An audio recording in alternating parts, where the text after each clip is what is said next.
Well, you join us, Stephen Hendry at the table. First one at the 21. table was Junhui.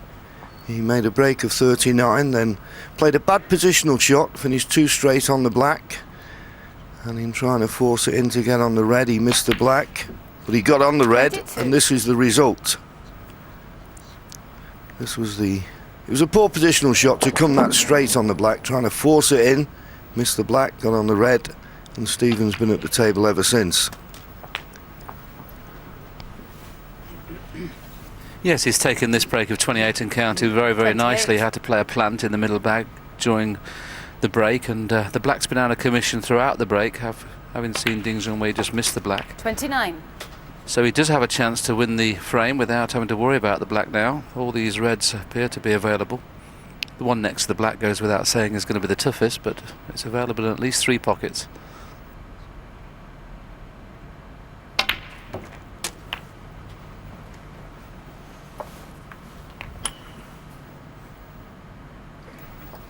Well, if he's a 35. little bit short here, he's going to have to go up for blue or bought colour. He is. He's well short in actual fact. The middle and the right hand side of those 3 reds were what he was playing on. So the cue ball just having to travel a little bit further than he would have liked. 36. And he can only get on one of these reds coming down the left hand side of the table. Difficult to know. Green obviously, yellow. Well, he's looking at the brown, so he must have a nice angle on the brown.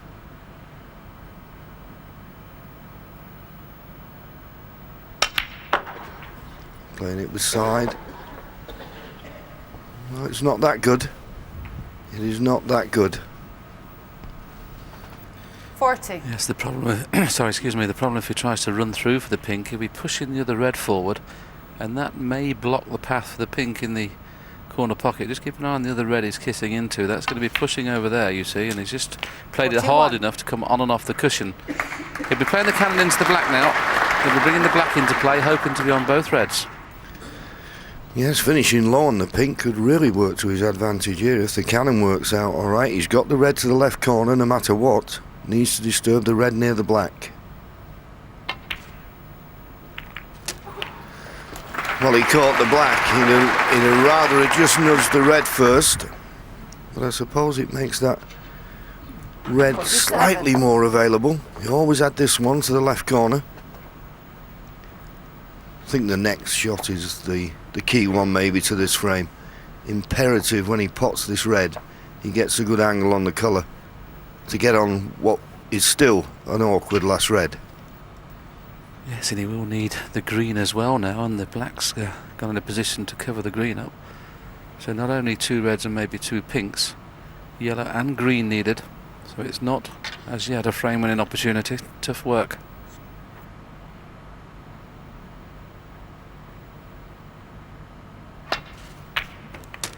$48. Oh, I'm a little bit surprised he played it like that. He's not left himself that good on the pink. It's a tough pot, and I don't see how he gets good position on the last red.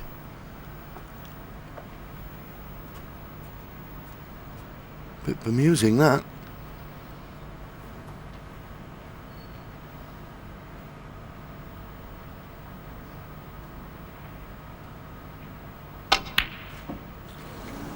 Well, because of the poor positional shot, he really had to try and get into 48. that, and the good news for him, he's got away with it.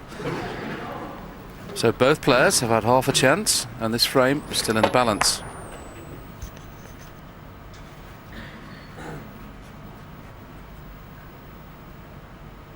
Be playing this with loads of left-hand side, trying to swing it round 3, maybe 4 cushions, trying to get in behind yellow and brown. He's got to be a little careful he doesn't push the red towards the corner.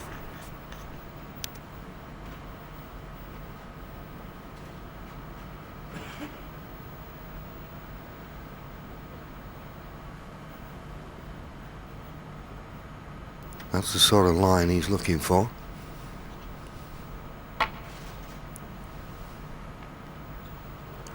If you can get the snooker this stage of a frame, it'd be a telling one, but it's not there. Stephen can get through, and he could very well pot this red. We talk about fractions in snooker, and that's amazing, isn't it? To think that you can get right through the yellow and pink and get to the potted angle.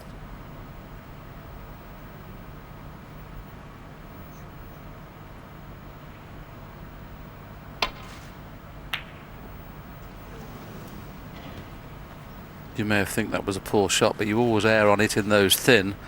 The fact that he's now kissed the blue and brought the white further to the left, it is a chance for Ding. Well, we've got a real good audience here this afternoon for this match. Great atmosphere.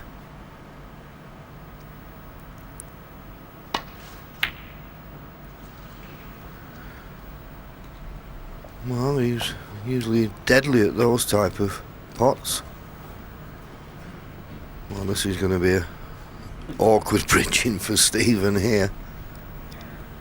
He's not only one ball to bridge over, he's three. This makes this very tough. Oh, but good pot. Made certain of the pot, couldn't do a lot with the cue ball.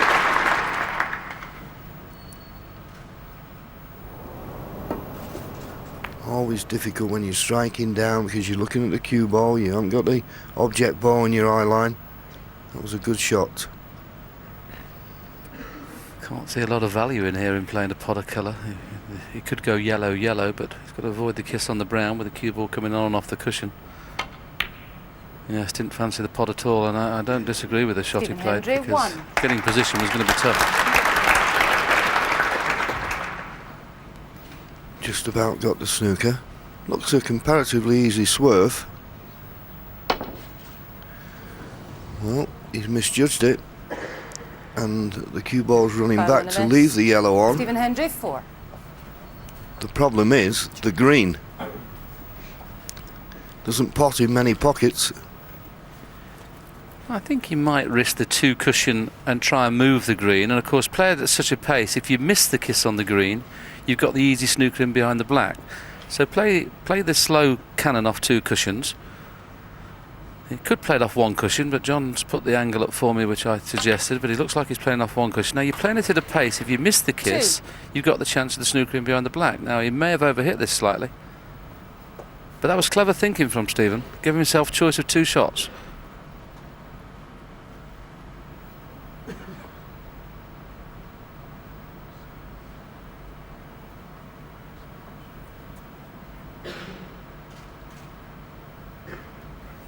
Well, at first glance, he's actually looking at the potting angle, knowing that if he does miss the pot in the middle, he can probably still get the snooker behind blue and pink.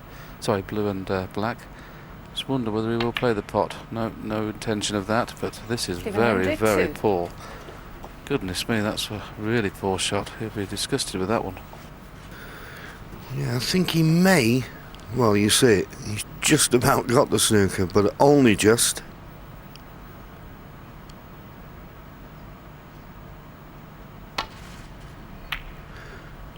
Well, he played it with lots of right-hand side and managed to bend round the black. That was a tremendous shot. Should never have had the opportunity to do it, but every credit.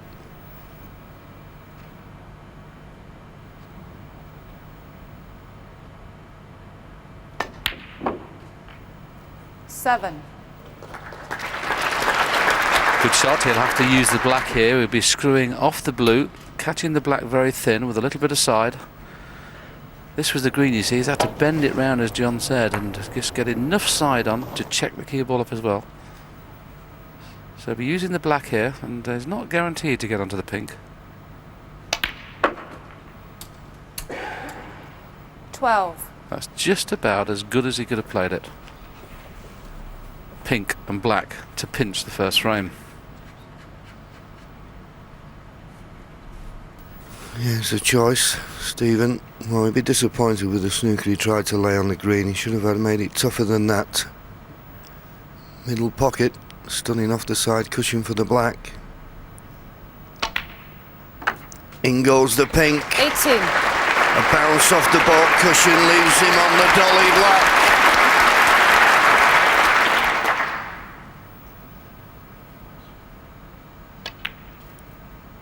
In goes the black first frame to Junhui. Stephen Hendry had chances to put him under pressure. He didn't manage it. And the young man from China takes the first frame.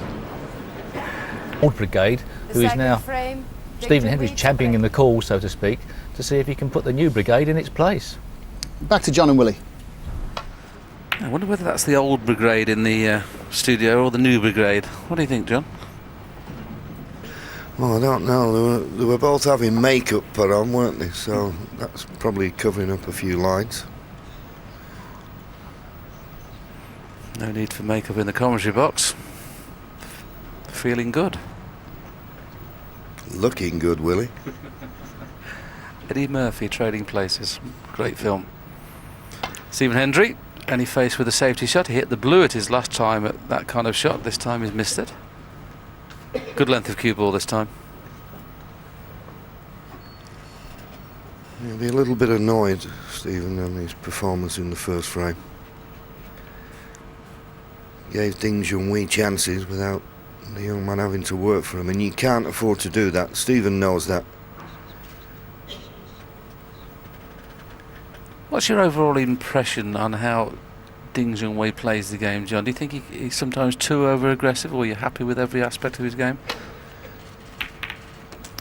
Foul. Well, Stephen you'll have to Hendry, brush up 4. on his safety. There you see, these semi-finals, still best of 11. First to 6. I think you get it with all young players, Willie. Tremendous potters. They think they can pot anything. So when they're in trouble, they immediately look, how can I pot my way out of this? But he didn't have a pot to go out there. Tried the safety, played with side, pushed the cue ball into the red and caught it much too thick. That's why he went in off.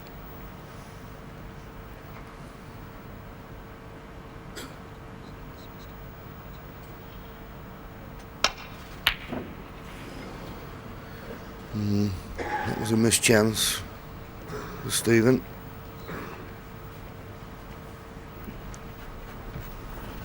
He'd been practising this type of shot all morning on the practice table. Would be disappointed to have missed it.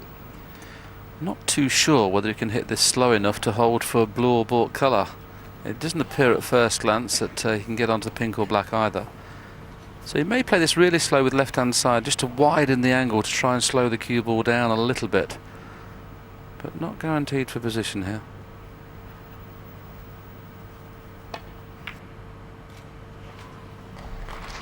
One. Managed to play it and checked it up a little bit, and two of the greatest players in the world playing at the moment, and there we can see the press have sneaked in today. We've got about 1,000 people in today, and I believe the final, we've got 4,000 coming for the final tomorrow. What an atmosphere that's going to be, and we're bound to have a really good final. 4 of the best players in the world on show today.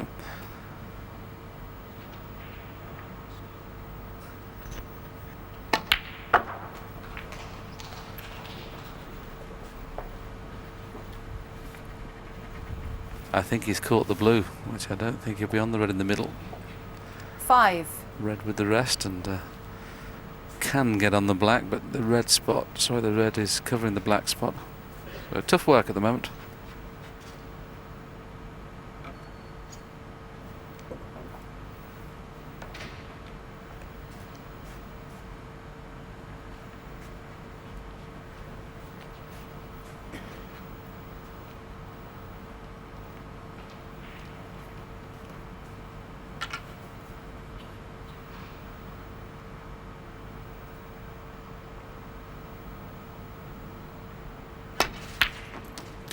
Six. Couldn't hold the cue ball. I'm thinking about it now, he may have been better just running it through and bouncing off the top cushion.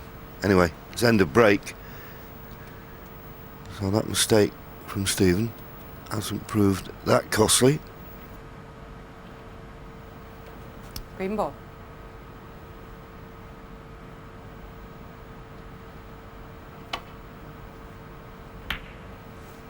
Ding Junhui, 6.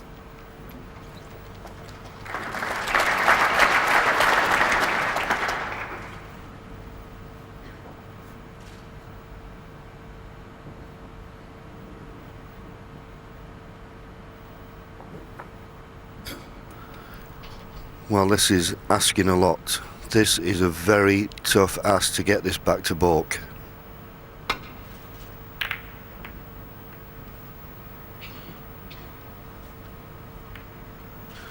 Well, but for the kiss on the brown, it'd have been a tremendous safety.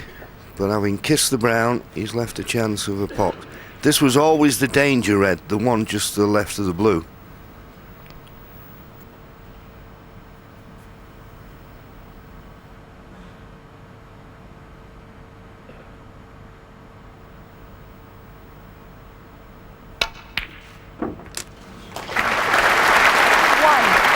Decided it was a little risky to hold for the blue just in case he missed it, so played it as a shot to nothing. Needed all of the pocket. Don't know whether he's got an angle on the brown to be able to run round cushions, or he's going to have to screw back. The green's available.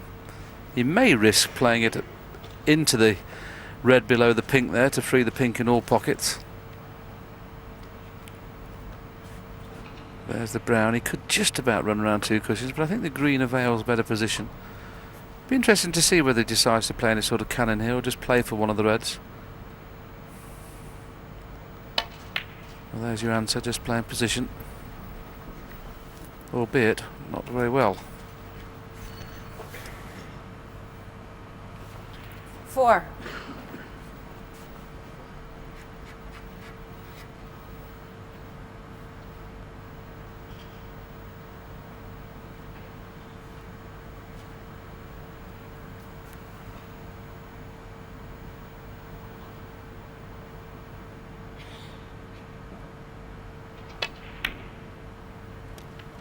Five.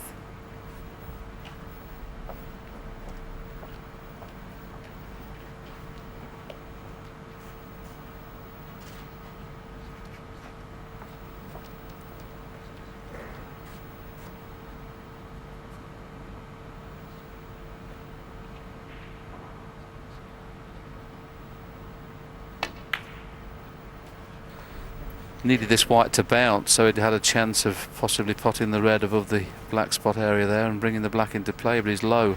10. Not straightforward to get onto a colour here. He's going to have to rely on a kiss off another red.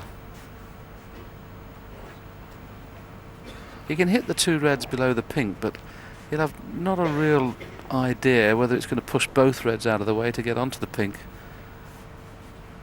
Just see if he plays that cannon at pace and try and relies on a bit of good luck.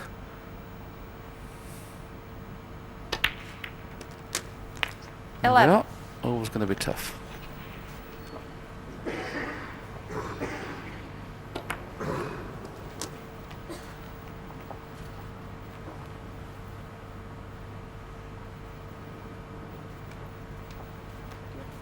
Green.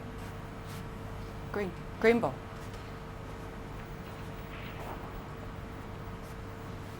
Of course, if he doesn't make contact with the green, the referee Michaela Tab will call a miss, and so he could get a few points here, Stephen.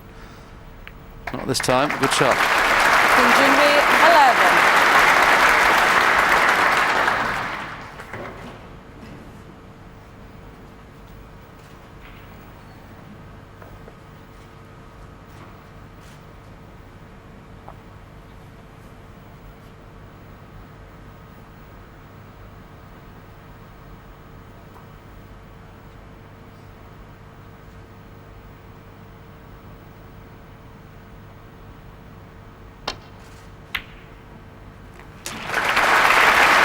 Terrific long pot. He needs that cue ball to bounce off the baulk cushion. Good red, no colour.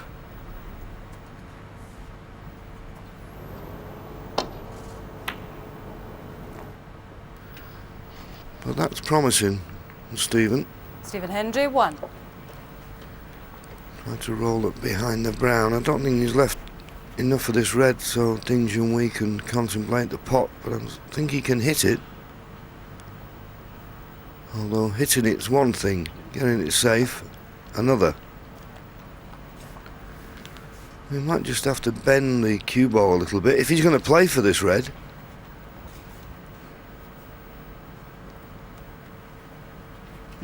Reds are nicely spread. He's not guaranteed to get this safe.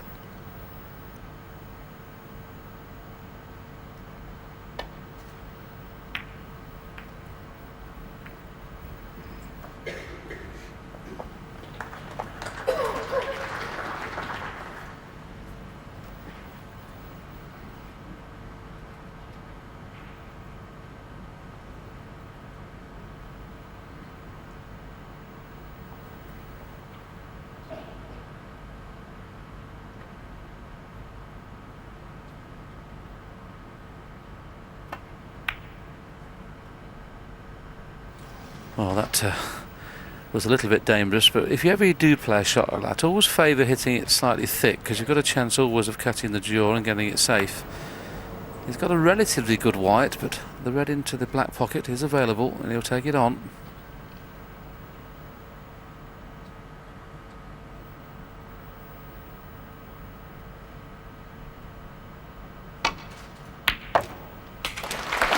Well, he's certainly settled, that is for sure.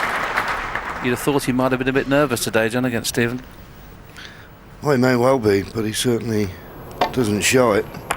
And I think Stephen's got a decision to make. If he's going to take on those risky pots in the middle, he's going to have to try to make them so that the only red he leaves is the one he's playing. He played that, and he knew he'd be leaving the one to the right corner. And this young man, you can't give him too many chances. It's a recipe for losing the match.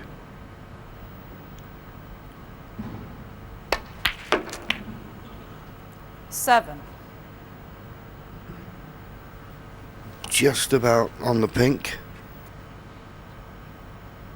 Yeah, it's definitely short, so he may not be able to hold for the one to the right of the blue. Can he hit this slow enough to stay on that? He feels he can, and he has done. So this definitely now a chance for 2-0. 13.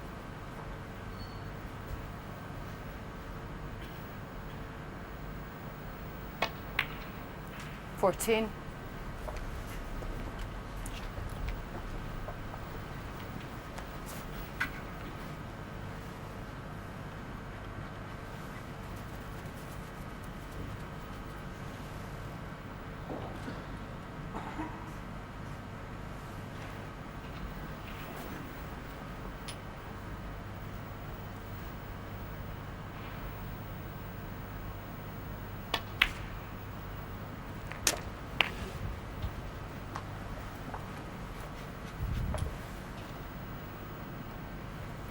20.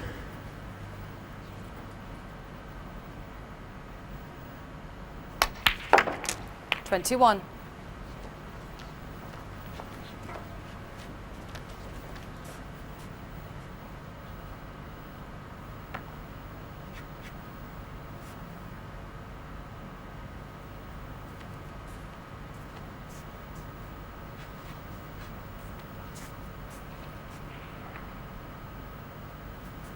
33-point lead, so you'll need at least 3 more reds, and they're all available.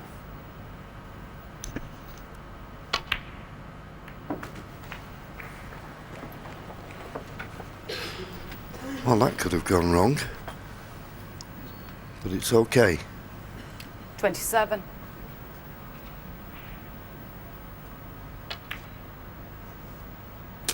28. And that's another positional shot that's not exactly as planned. He played for the blue in the left middle. Looks more like the left corner now. 40 points the lead.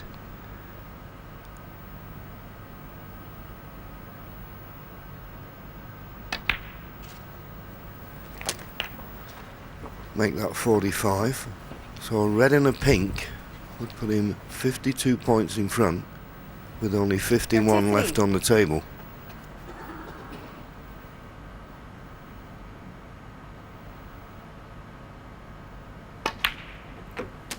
$34.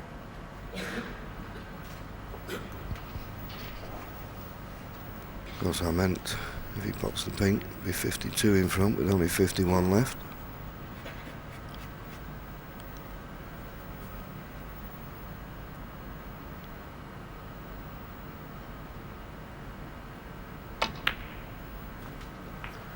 Well, now he's potted the blue. He needs another red. You wouldn't think it'd be a problem. 9.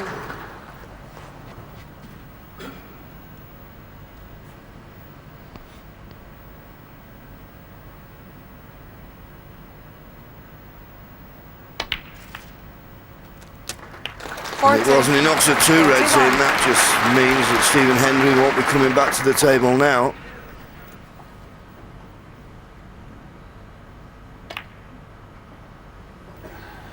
It was only a break of Junhui, 39 that took him the 41, opening and frame. It was a break of only 41 that's took him the second frame. Ding Junhui, the Chinese sensation, goes 2-0 against the world number 1.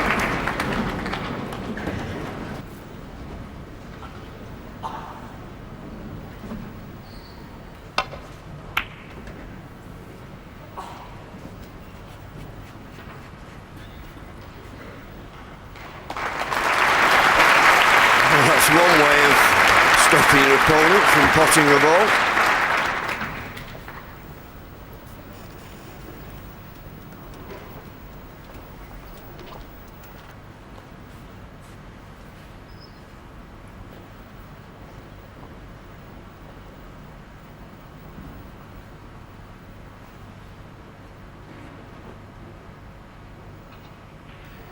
Yes, either way he plays this 3-cushion escape. If he goes in and out of balk, he'll only be trying to rest on the side of the pack. Doesn't matter really whichever side of the pack he comes into, as long as he doesn't run off them. Not really made his mind up yet, has he, which way to play this? I don't particularly like this way.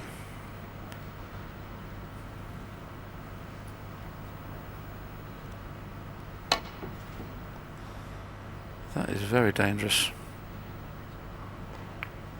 If he's covered the red up, he's played a good shot. It was risky because the red to the left of the black was potable if he'd have left it short, but he's played it perfectly. Well done.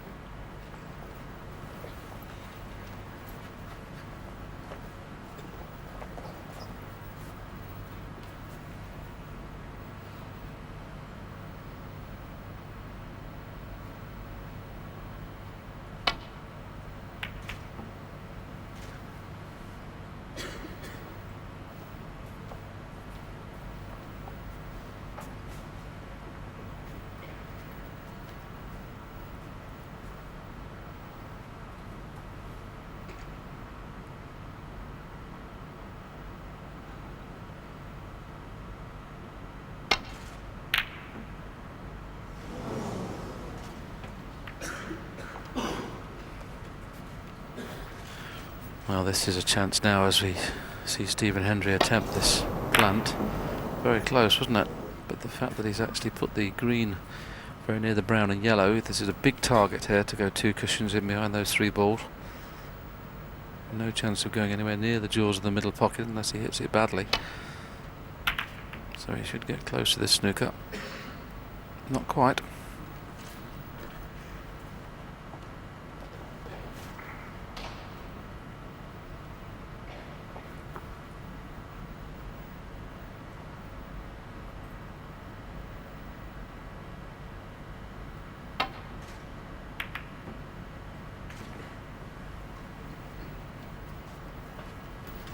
Not the best of safety shots from Stephen.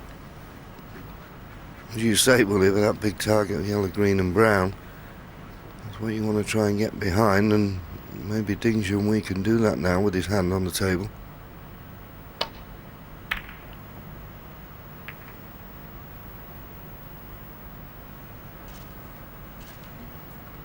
Well, that's not exactly as played. Coming down passing the brown on the left as we look. He meant to pass it on the right. But it's pretty good. I don't think Stephen is snookered on all balls, but nearly.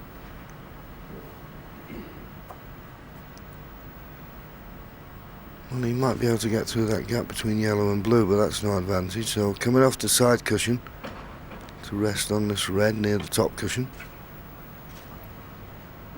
Shouldn't be a problem. But what Stephen will be desperate for in this frame to get in amongst the balls.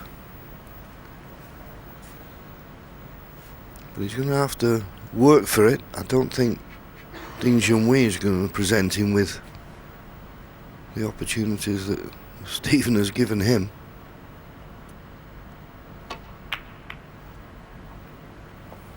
That's a better safety shot. Brought the pink into play.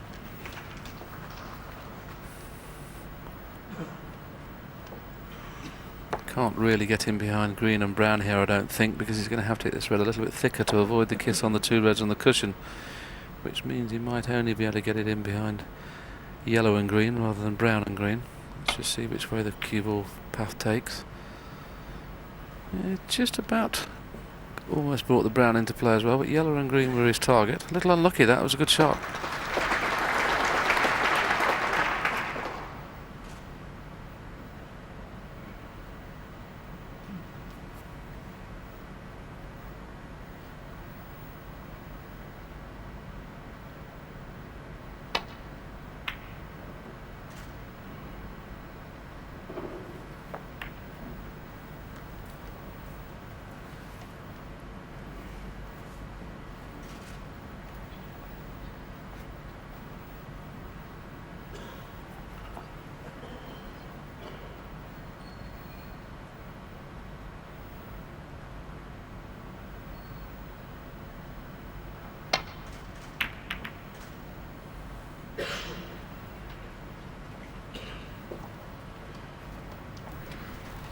An unexpected red drifts over the corner.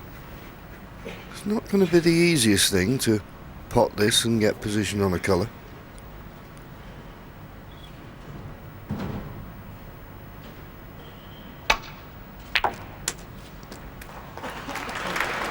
Well, he managed to steer it through the gap, but if he's on the cushion, it's not good position on the colour. Thought he may have taken a risk there in potting that and just smashing into those reds. Okay, you're relying on a bit of good fortune to be on pink or blue, but at this moment in time things are a little bit tied up at this end. Tough shot this.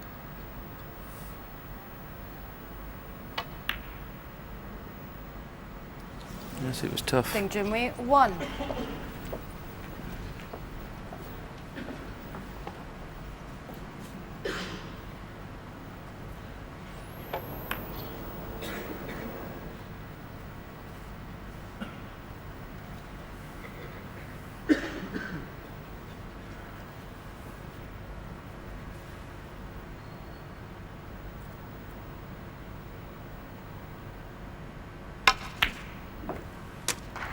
One.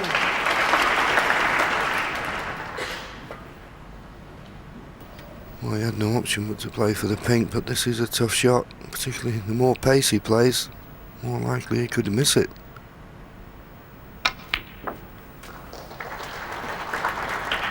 Now, what's he on here? I'm not quite certain. I presume the 2 reds together, the right-hand side of 7. the 2 goes to the right corner. Just on it.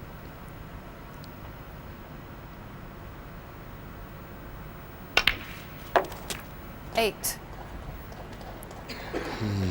The second red that he cannoned into, I'm sure he would have liked to have manoeuvred that towards the corner pocket. But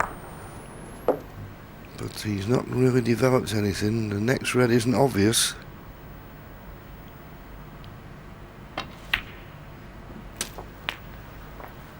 Used all the pocket there. 14. Didn't think it was in for a moment. Certainly wiped its feet. But he pinched that bit of the pocket so he could be on this red. 15. Now he needs a good angle on the blue here. And he's got one.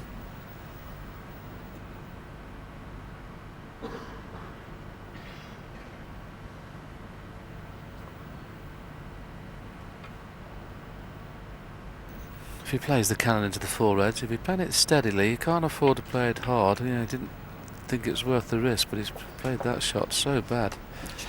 I mean, that cue ball wanted another 18 inches of pace. A, the 20. pot's hard. B, he's going to have to cannon into reds, and then he's going to have to be fortunate to get onto a colour. So there's that shot that was short. Yeah, that was... Well, Hawkeye, who's not missed a shot this week, that's where he would have put the cue ball, and that's where Stephen would have liked to have played it. And boy, this is risky, this.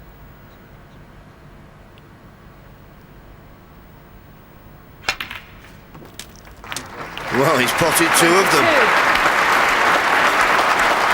And That was such a brave shot. We're used to seeing those type of shots with Stephen, but dear me, he pushed the boat out there.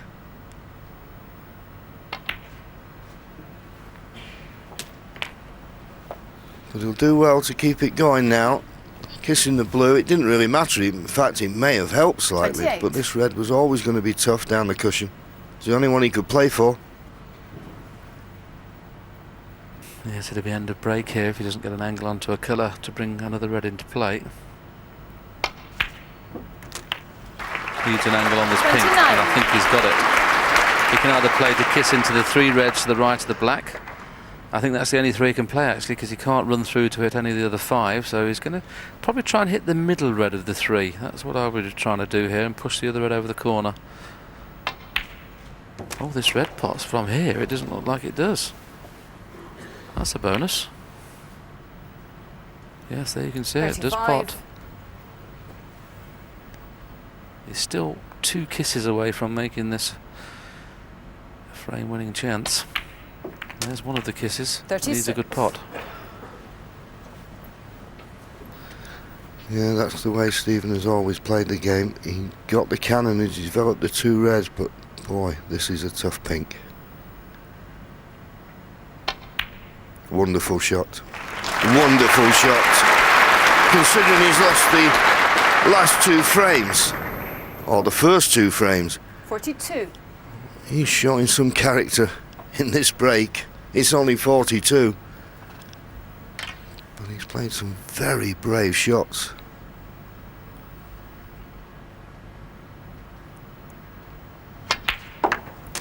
$43. Don't think he's quite as he wanted to be on the pink. Still not a problem. May, if he could, if he was dead straight, may think about holding the spot and getting the pink on the black spot, but it's not quite the position he wanted on the pink here. That's what he's done, decided to hold the spot. I think in his mind, when potting this red, he was going to try and disturb the 2 reds near the top cushion. 49. Whether he's got the angle to do that off this red, I don't know. 50. No, he's more concerned getting a good angle on the pink, and has he got it? Has he got an angle? Not to run into the reds direct. He may be able to come off the side cushion and run into the reds. But that was a misjudgment, and really, Willie, he could afford it to be another 6 inches higher, really, couldn't he? Yeah, could have had the choice of playing the cannon into any one of the 5 reds 6 inches high, but a lot of right-hand side here, trying to cannon into the 3 reds. The pace he has to play it is, he'll do well to get onto a red here. And a break, and the frame's not over. 55 the difference. And obviously 67 56. on. So Ding Junhui not out of this frame.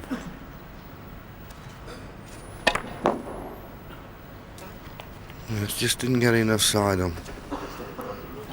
But it was the positional shot on the pink that made it difficult.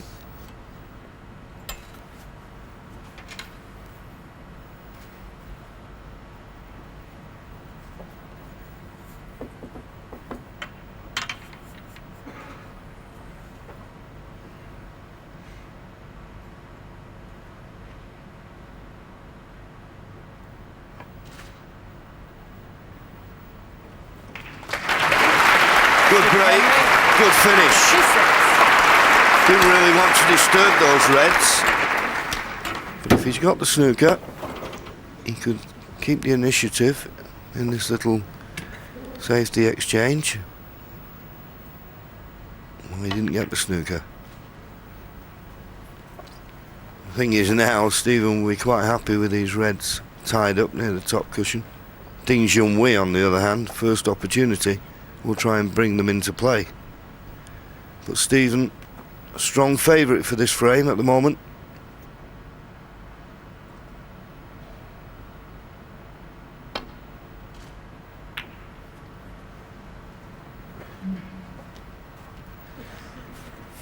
Yes, I suppose people watching would think that it is almost a certainty this frame where the reds are, but it's only 1 or 2 safety shots away from bringing all these reds into open play. And for me, the best ball for Stephen's chances of winning the frame, obviously his favourite, is the brown, because all these reds in a few moments will be in open play, and if Ding gets a chance to get 5 reds, 5 colours, he's right back into the frame. So it's Key who pots the next red for me. If Stephen pots it, he's a guaranteed frame winner. If Ding Junhui pots it, you never know. Slightly hampered by the green here. Well, he's going to play the return to balk. It's a little bit dangerous, this.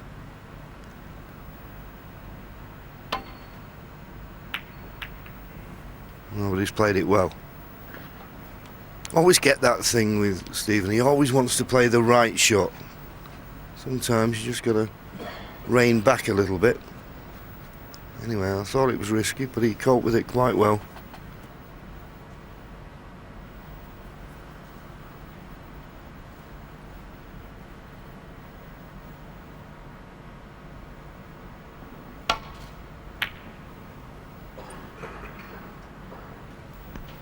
Well, we've now got 3 reds that are in potable positions, and very soon, as I mentioned earlier, I'm sure the safety shot that Ding will play will try and bring those other 2 reds on the cushion into play.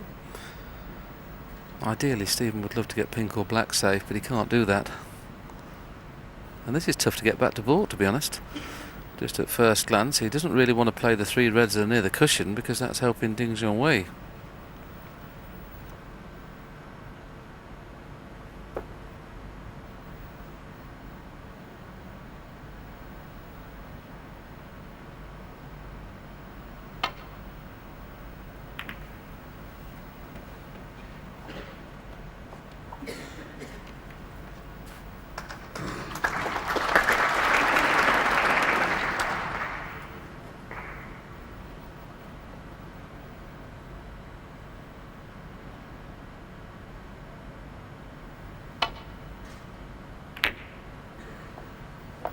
Well, that was a mistake. Could have been worse. Caught the first red much too thin. Double kissed the other red, but if Stephen can cut this red into the left corner, you would think he'd win the frame. So he'll go all out for this. The cue ball will be going back to the balk end, so there's not as much pressure on it as if he was totally committing. But needs to get this.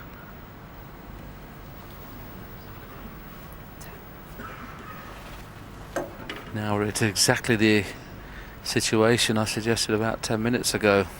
If Ding Junhui can knock this red in and get onto a colour, get right back into the frame, and the brown is going to be the key ball for Stephen Hendry if he does that. Can't hit it slow enough to hold on pink or black, and if he wants to get onto those 2 colours, it's in and out of balk.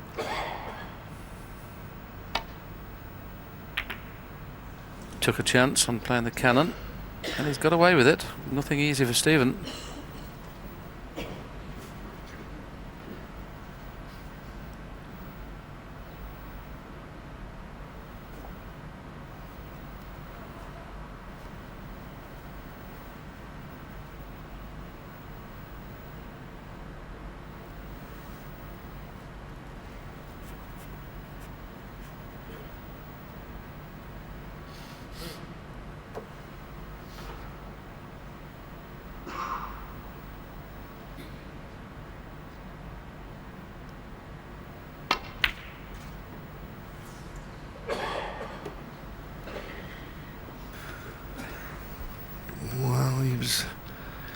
Trying to get that cue ball back to the balk end, but he's not succeeded. Well, obviously the red to the left centre won't cut. Ding Junhui's not even looked at it. He's looking at this red on the right hand side of the table. I mean, it wouldn't be my choice to play safe off it.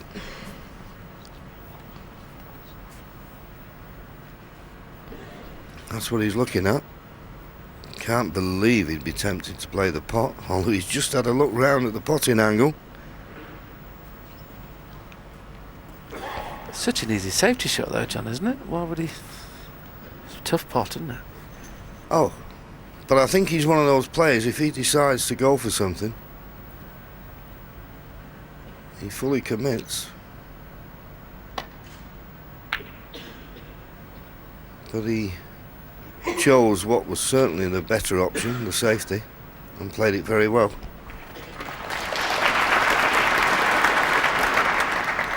Looks massive, doesn't it, a 55-point lead at this stage, but with the balls all in open play and the class of the top players now when they're in and around the top end of the table, you need to have a few reds on the cushion to feel safe. Stephen Hendry won't be feeling safe at the moment.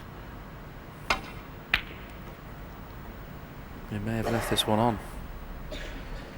He's played it hard enough to take it towards the pink. He could cut the other red in again, the one that's nearest the black. That will cut.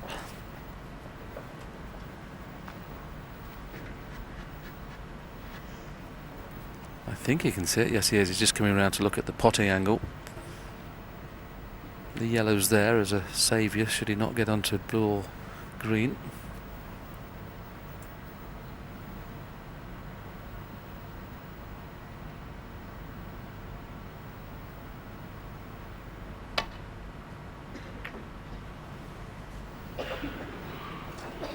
Well, much too thin, but he's not left it. Now you see it, black's come to his rescue, but Stephen has got this mid-range red. If he knocks it in, it wins the frame. And in it goes. So it was quite an interesting tactical battle, but Stephen has won it, and with it, the frame for sure. Enjoyable frame, wasn't it? Because you never felt confident that Stephen was going to win the frame until he did pop 7. the first of those 6 reds that were available. 8. Bit careless there, but should be no problem. Yes, frame well and truly over.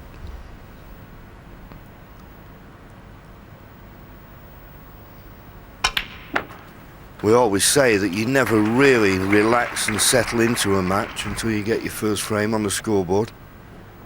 And Stephen, with all his experience, will be mighty relieved to have taken this frame.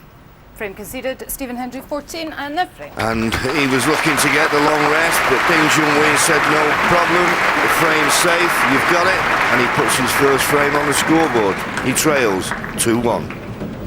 His 50's fantastic, and you know, he's looked after himself and he knows his way around the table, and Stephen likewise, and I think he could do the same thing.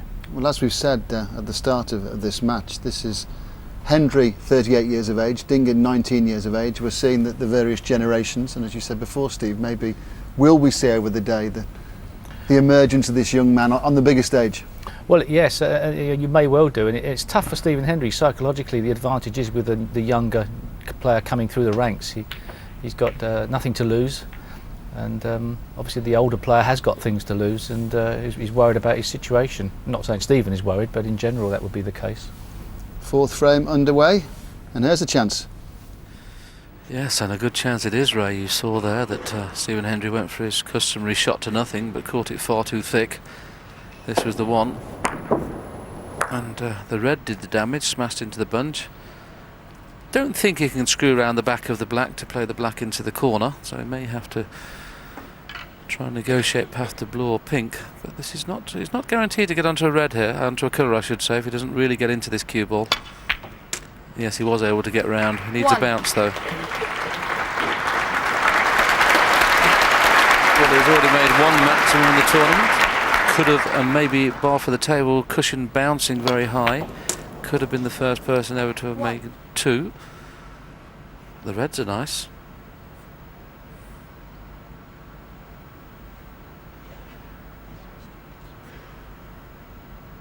Just all depends where the black goes. I think it's on its spot at the moment, so it will be available into at least one of the pockets. If the black doesn't pot into the right hand corner, which I don't think it does. 8. I think you'll just make sure winning the frame. It's far too important to risk going for maxes too often. There's the right hand corner blocked. But he is playing for the black. He's running through off this red. So straight away he's thinking, well, this is another chance I've got. 9. You normally get one chance a season. He's had 3 chances in the one tournament.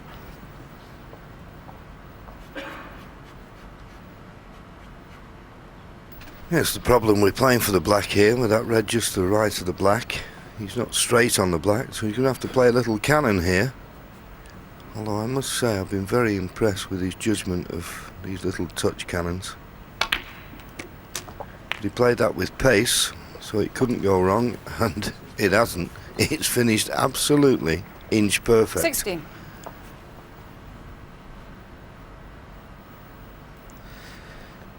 Yes, I've been told that this young 17. man has made over 100 maximums in practice.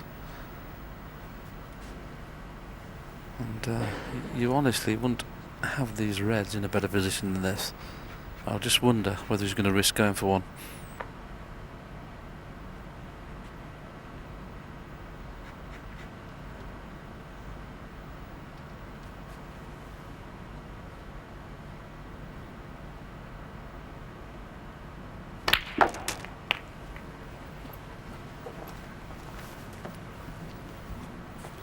I think when you start talking about the maximum 24. break, I don't think the player, I mean particularly because he's made one, so he's not aiming for the bonus because he's already got it.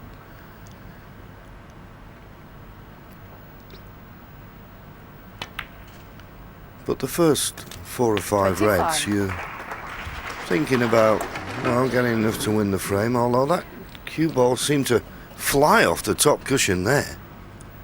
He just rolled the red in dead weight. Look, and then it just went woof and flew off. And you can see he didn't show much emotion, Ding, but he wasn't happy with that. Now he's still on the black, but hampered. Tough shot. Yes, the bouncy cushion cost him the chance of a maximum when he had the 14 reds, 14 blacks. This could cost him the frame. Never mind about the maximum if he misses this.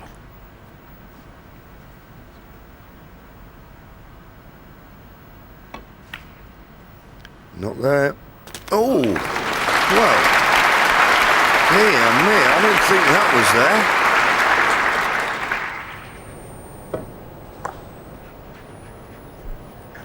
there. In our 32. day, John, that wouldn't have gone in. I still can't believe it's gone in. I mean, obviously a bit more pace it wouldn't have gone in. But, boy oh boy, that did not look in to me.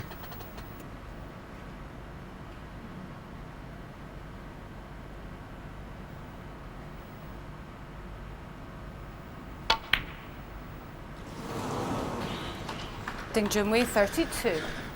Well, we were talking about going for maximums and this, that and the other, but believe me, that shot he played there is one of the hardest shots in the game.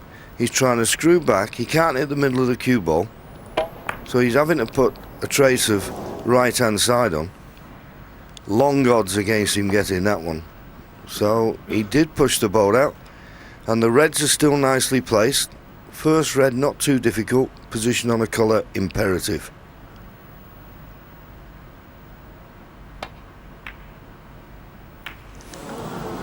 Oh, Stephen, you've got to punish him for mistakes like that.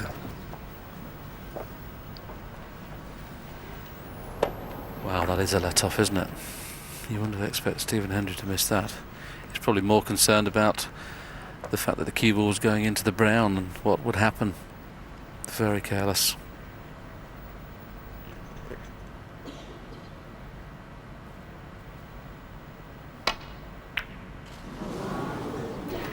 Well, hello. What's happened here?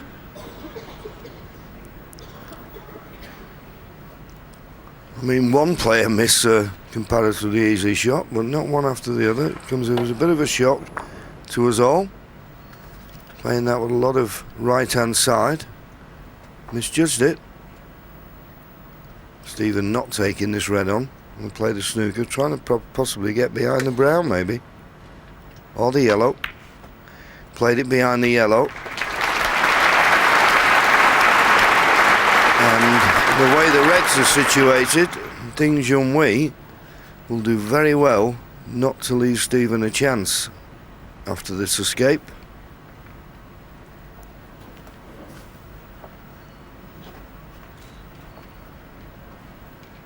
I mean, when you look at these situations, you normally think the red closest to the top cushion, but I don't see a path to that. I'll be amazed if he gets out of this and doesn't leave a pot on.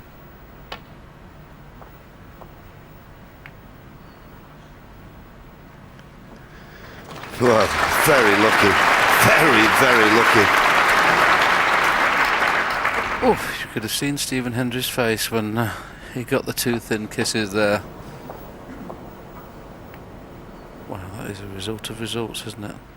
It's just like watching Parrott and Davis at their best, that.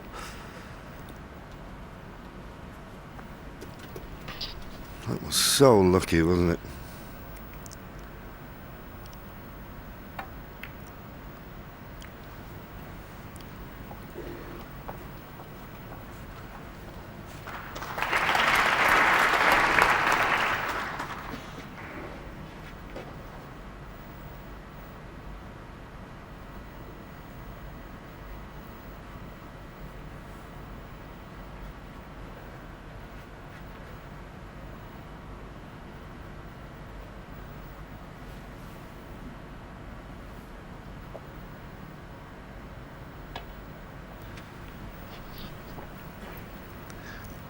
Oh, is he going to drift past this red? He has, and he's left it. So Stephen has another chance.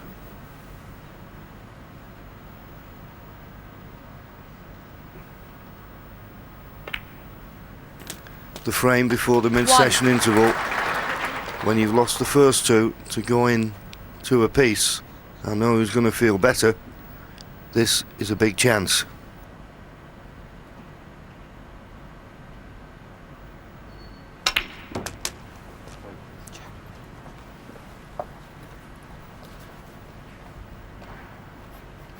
Eight.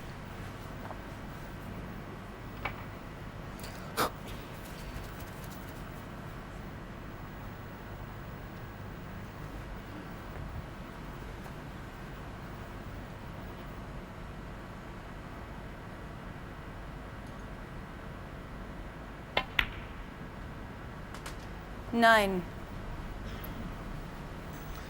Well, in the good old days, you would suggest that 2-all is a certainty, but this is, as John mentioned, a massive frame in context of the match. Having been 2-0 behind, this will hurt Dings and Waite.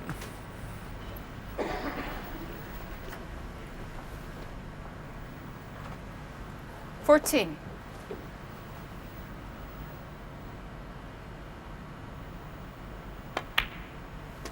15.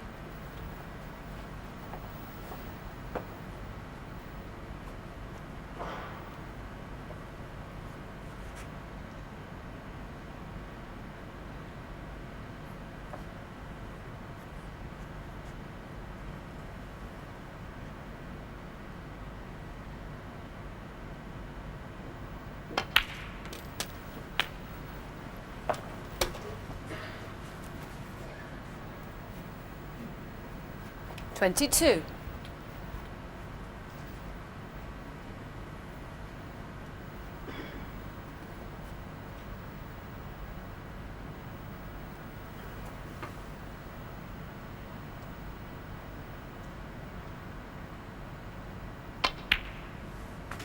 23.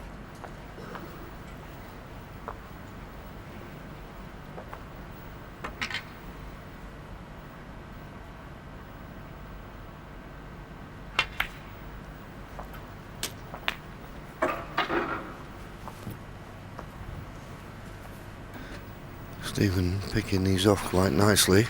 29. You would think he'd have an angle on this red to get a nice angle on the blue. Yes, he has. 30.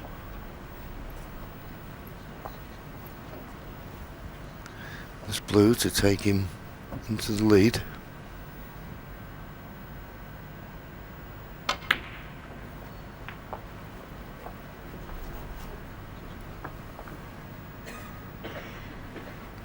$35. Looks like he's going back up for the blue here. 36. But he's underhit it. Just when he needed a good positional shot. Okay, he'll just roll the blue in and leave himself this mid-distance red. But this is the last of the easy reds to get on. And if this red was easier, you'd 41. guarantee he'd have a nice angle on the black. Can he get that perfect angle now for the cannon? 42. Dear me, that red was very wide of the mark, or seemed to be. Now, big decision here. Played a stun run through, stopped the cue ball dead. If he's playing the cannon, this is risky. No. The problem, Hendry, the 42. reason I said it was risky, he was having to play that with a lot of right-hand side. And, well, at least he missed the black and didn't get the cannon.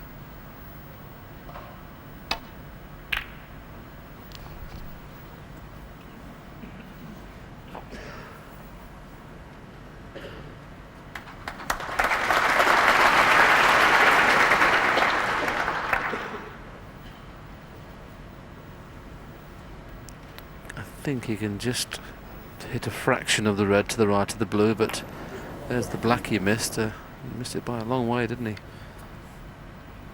Well, this can go wrong if he's playing to swerve the one to the left of the pink, and if he hits it full ball, he's in trouble. Oh, good shot, well played. Excellent shot. One of the shots of the match.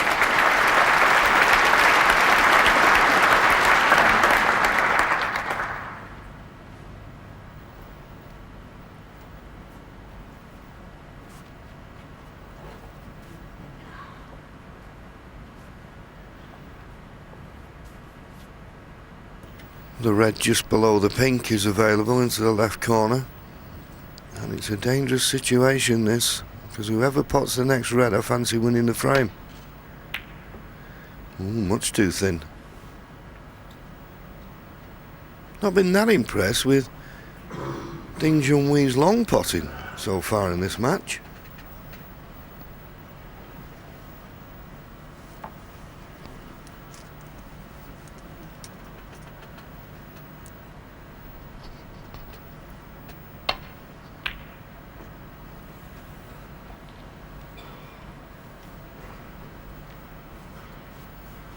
That's a nice little flick off the brown.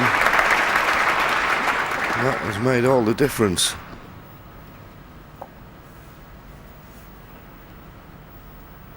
Just 10 points in it, but Ding Junhui in a spot of bother here. Well, this is risky. He's coming off the top cushion to try and catch this red on the way back. Oh, wonderful. Wonderful shot. If he does it off, he's unlucky. Wonderful shot. Judged to perfection. Yes, very rarely you see that shot played because it is so risky.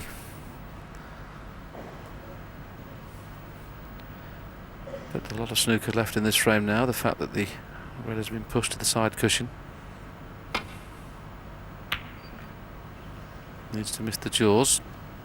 Well, that's actually caught the jaw and put Ding in a little bit of trouble. But he plays safe off the one off the side cushion. As long as he misses the kiss on the black on the way back, which shouldn't be a problem.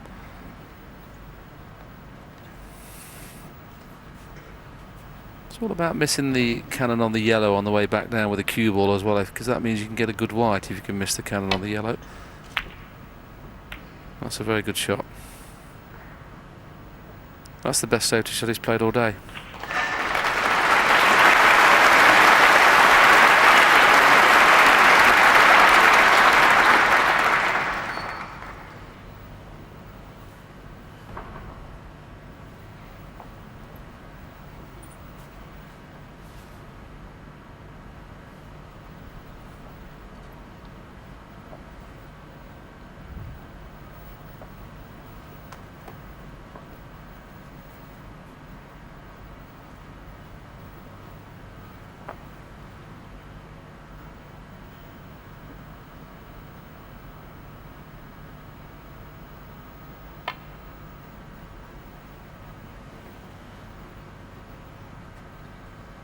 Foul and a miss. Ding Junhui 4.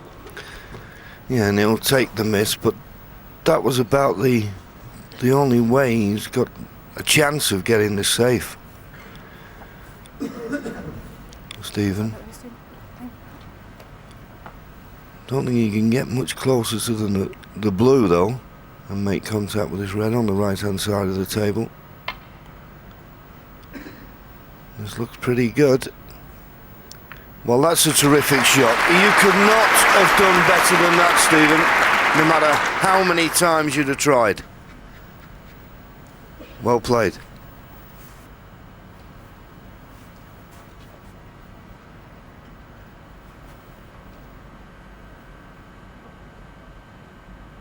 Yes, he has left a pot on, of course, and he can take the white in and around the back of the baulk colours.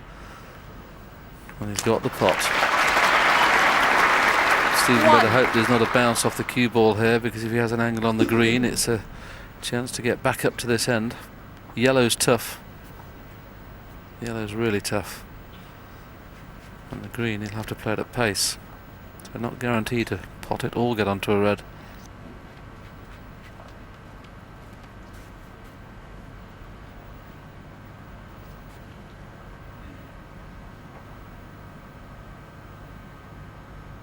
Well, this is missable. This is a tricky yellow. That's the only way you can guarantee good position. Yeah, never a certainty that. He needs a bit of good fortune, and he may have got some played around the back of that red. He's having a good run at the minute, Ding, to be fair. Yeah, I don't know whether Stephen can get through to that red just by the black. But as a player, Willie, if you think your opponent's got a chance of winning the frame and they miss, you know, you're happy really to see them miss, aren't you? So I don't think Stephen will be that upset that he's not on a red. He's got an easy safety, and he's still in the frame.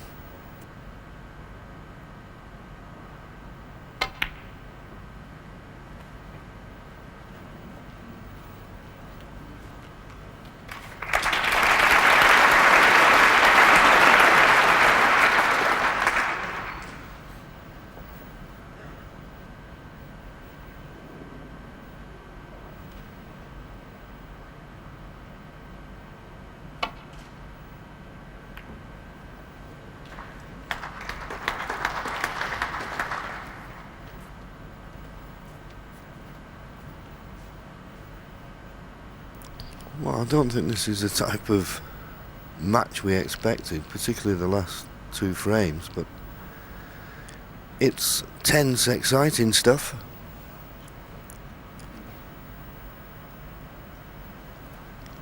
And this frame's certainly in the balance.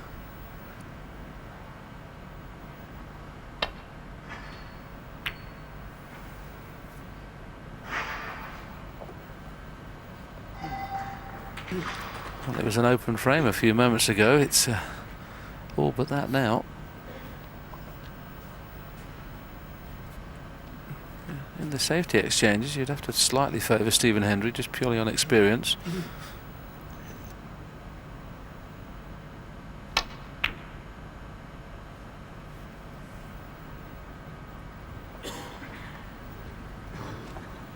Well, that was a poor shot from Ding Junhui.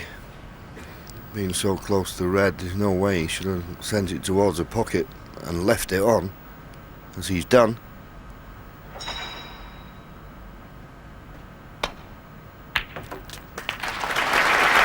goes the red. He didn't risk playing for the black, which I thought he may have done. So if he's straight on this pink, it's a little bit of a test of this. Got to cue this nicely.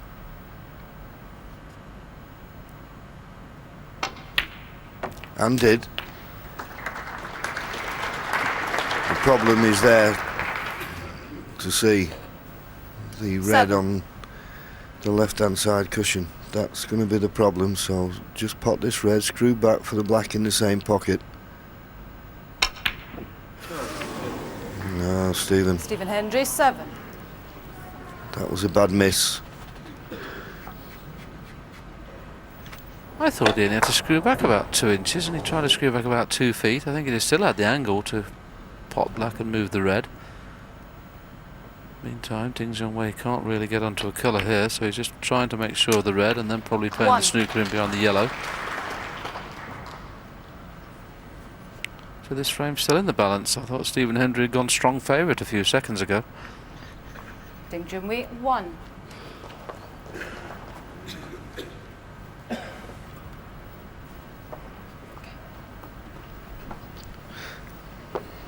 Well, he's going to be at full stretch here. Just going to come off this top cushion and rest on the red.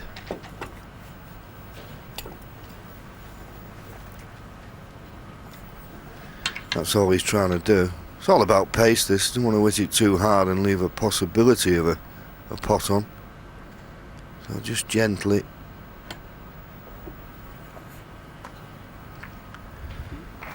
But he's a little bit hard, and it could be that Ding Junhui may take this red on. I've seen him take more difficult shots than this on. Well, he's already getting down line and it's up, so he's definitely playing it.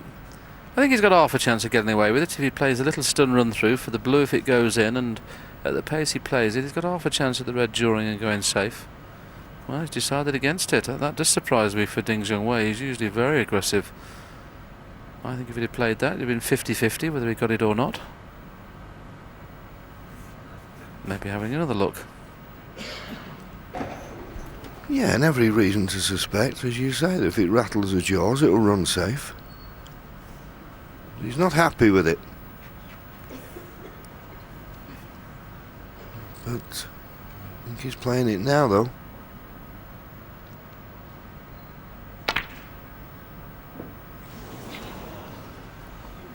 As I say, it was always going to run safe.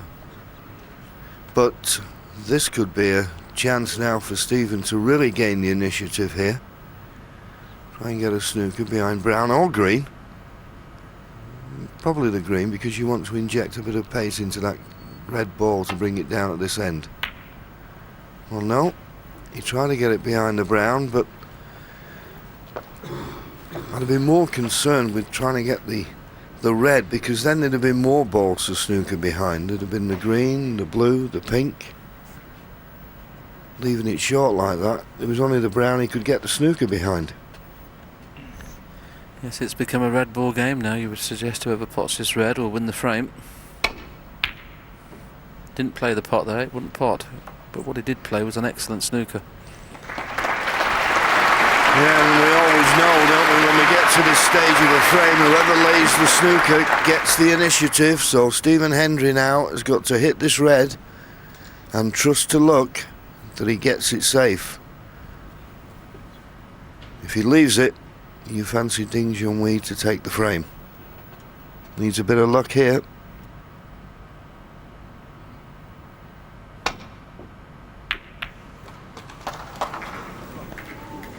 I was about to say it's a great shot to screw it in with check side, but I don't know whether he's left this.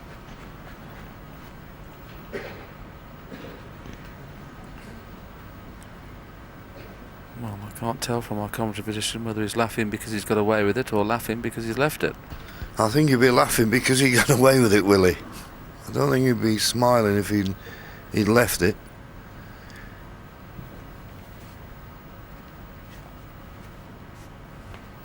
He's got away with it. I said he needed a bit of luck. That was more than a bit.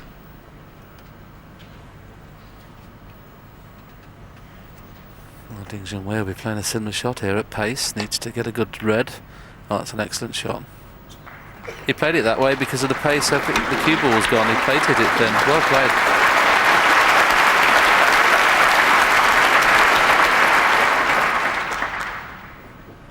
Just had a tip for the cross double here, John. I think it'll go in.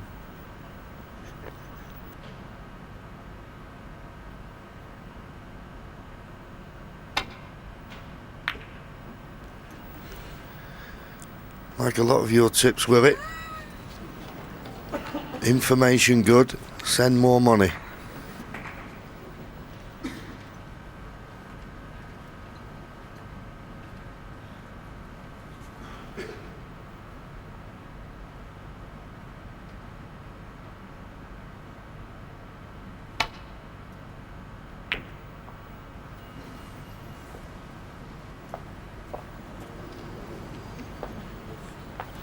He just crept past the middle, and the fact it has done, it makes this safety shot now of Stevens a little bit more awkward. And with that red being tight on the cushion, he's got to be careful here he doesn't get a double kiss.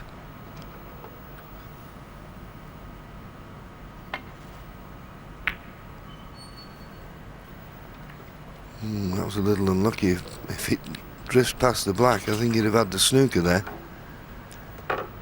Safe enough. Now can Ding Junhui lay a snooker?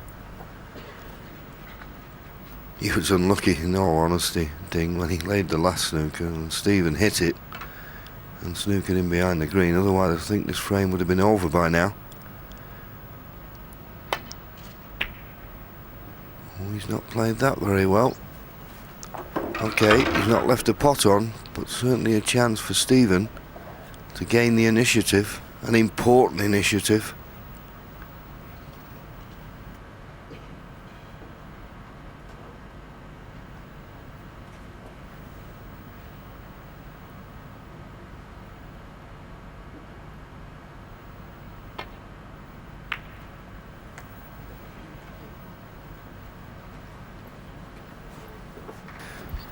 Once again, just a fraction of getting the snooker, but he hasn't.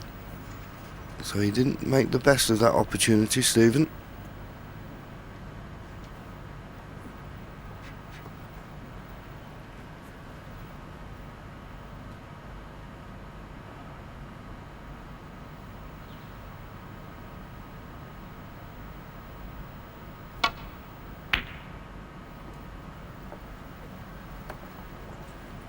Once again, there was no attempt at the pot there, just trying to play the containing safety. Stephen really can't go for this because he can't guarantee getting it safe.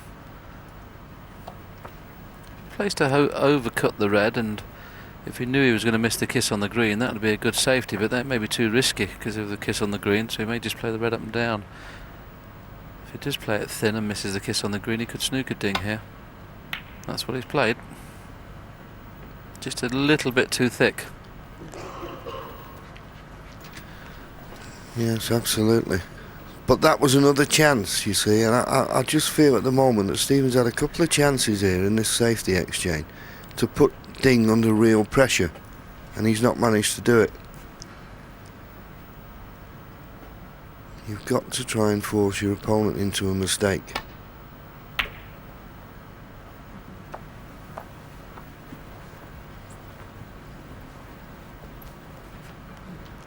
Always going to be safe because the red wouldn't go past the yellow.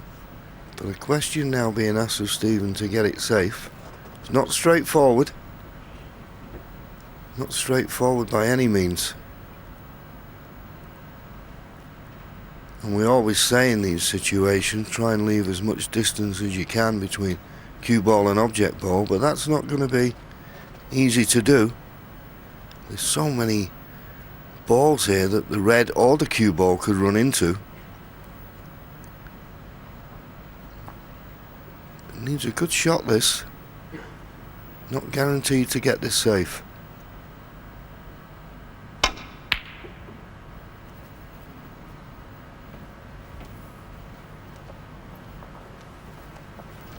Well, I think he'll settle for that.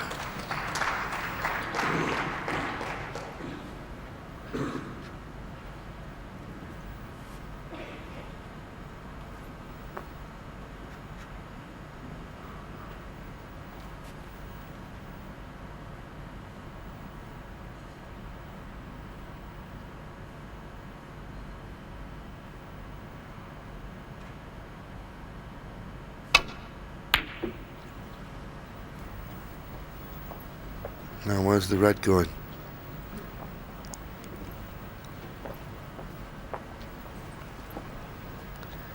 A chance. This red will cut. And it'll be one of those, you just concentrate on the pot. There's no danger of it off into the middle pocket unless you put side on the cue ball.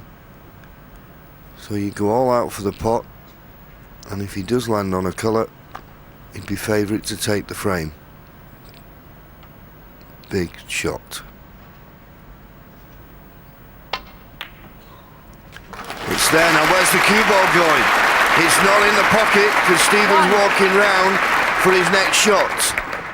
He's not ideal on the colour, but he's still favourite for this frame.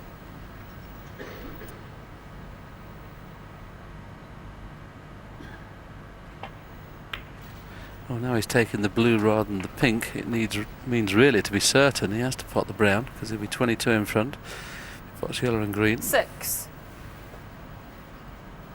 So the angle on green to brown is essential here. Needs to miss the kiss on the blue. 8. Needs to miss the blue. Ooh, just got by it, so he should get on the brown.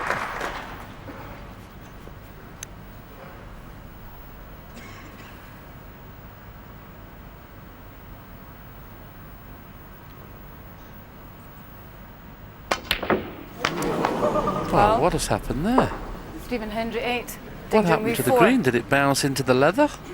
Thank you. Well, he was trying to force it back up the table here for the green, and he missed the pockets, caught the jaw. Just the pace he hit it at. But there was no cue ball movement, John, either, was there? It didn't look a difficult one through. Didn't hit it well at all, did he? And it was a great opportunity to pinch this fourth frame, the one before the mid-session interval. Will he get another chance? He may do. Yes, I think he can only get on the brown into the corner. I don't think he can force it up to get onto the brown in the middle.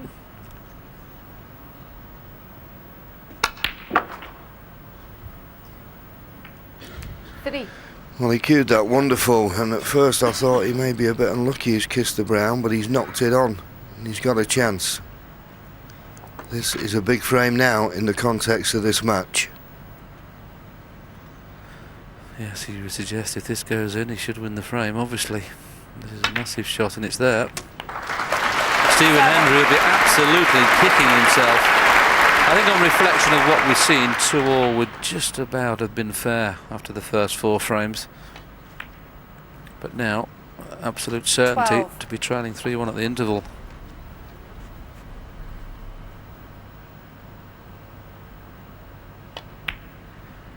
Hendry made a break of 42. Ding Junhui's highest in the frame was 32. Hendry's 42 is not enough. Hendry's off and running before Ding's played the black. The black goes in, and a very relieved Ding Junhui follows Stephen Hendry out of the arena, and he'll be delighted to see himself leading by 3 frames to 1.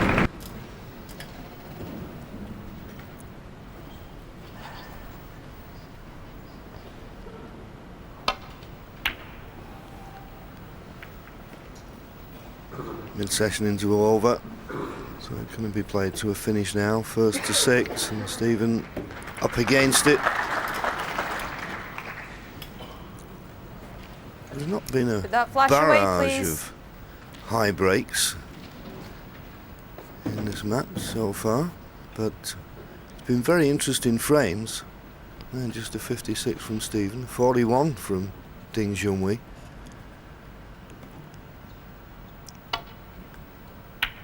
And when you see a break start like that with me, it means that all 4 frames could have gone either way. Yes, absolutely. And this is another half chance for Stephen Hendry to try and get back into the match very early. The red shouldn't be a problem, the black's available, so this is a good chance very early on in this all-important 5th frame. 1.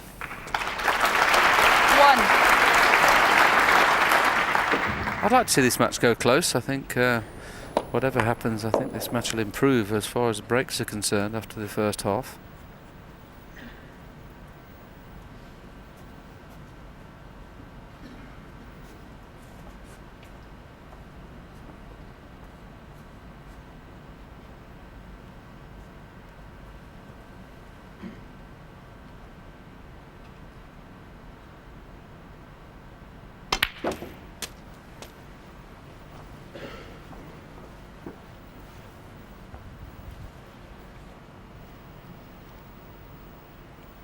Eight.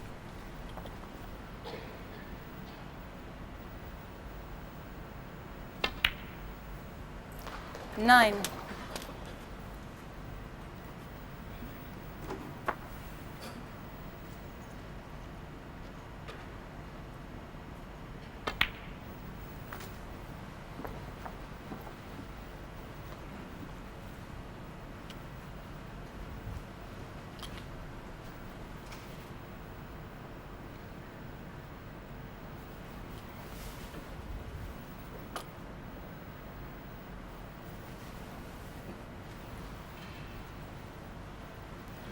Pink spot not available, no other spots available.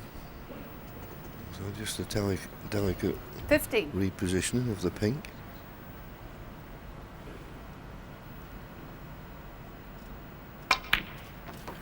$16. He's not gone far enough. It's not as bad as it could have been because you've still got that red on the left hand side of the table to play for.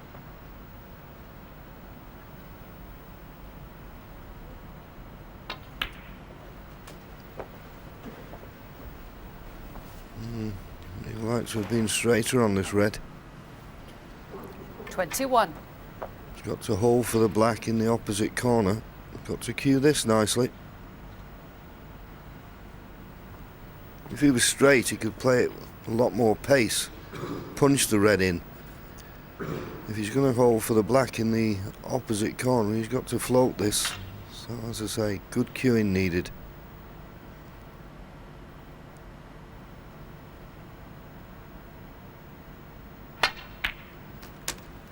$22. Played it well, very well, and perfect on the black to dislodge those two reds just above the black. That wasn't easy. Played it well.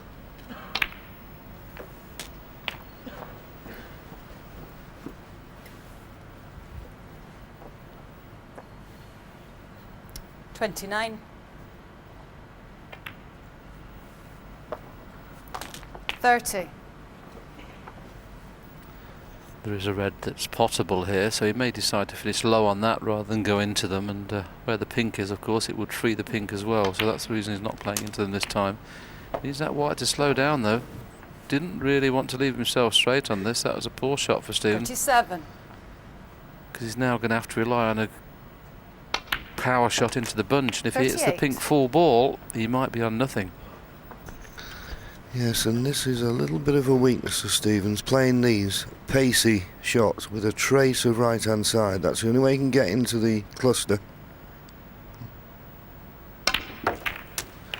Well, he got it, the black, and he couldn't have played it much better than that. He's got a choice of reds. It's now a 45. frame-winning chance. Well played. Yes, and you notice from our slow-mo there how the cue ball hit the pink half ball, and that's the reason the cue ball was able to 46. come away from the pink. Just what the doctor ordered this for Stephen Hendry supporters. Needed to get back into the match, and he has done that. It looks now, barring accidents, he will... And that was an accident, he got a kick. Amazing. But it went in. And the sigh of relief on Stephen Hendry shows you he thought he'd probably missed it for a second. Look how he pushed to that left-hand jaw. 52.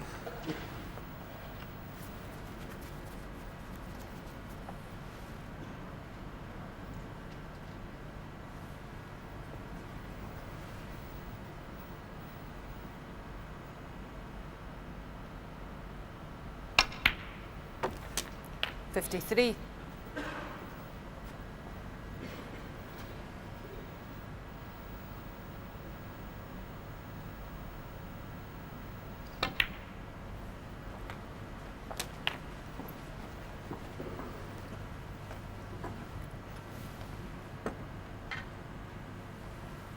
$59.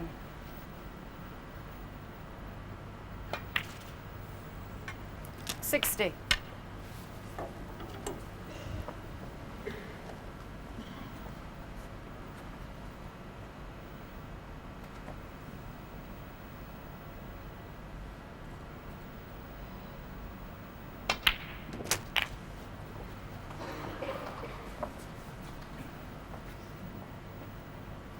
$67.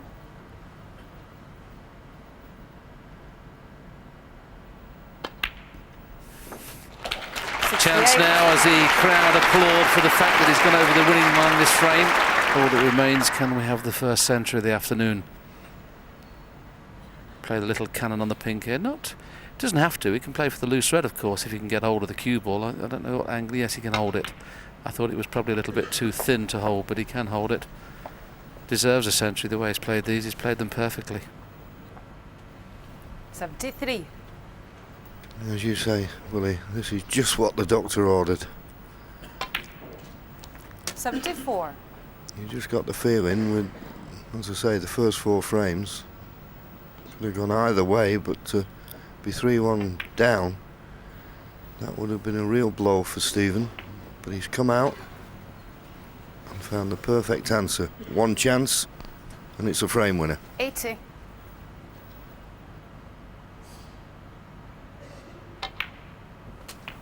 $81.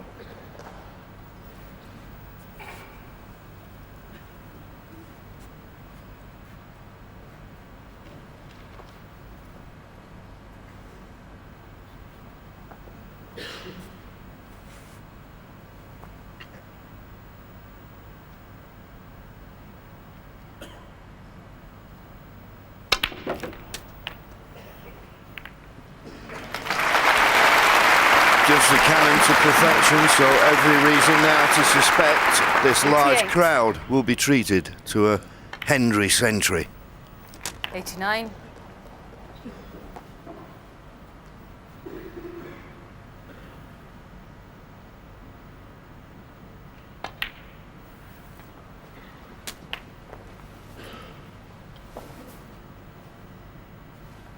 $95.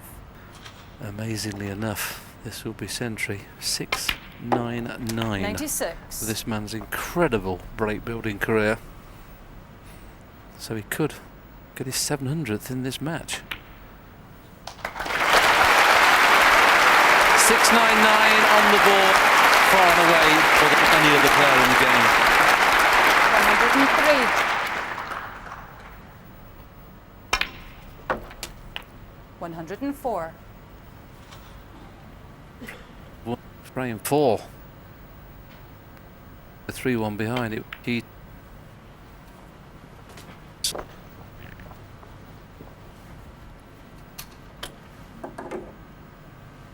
109.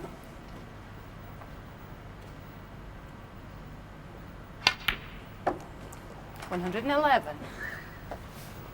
possible 136 available.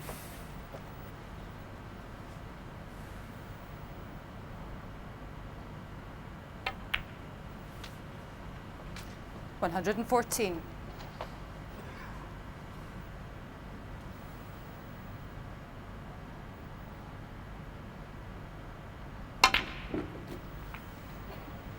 Well, an exhibition shot there. 118.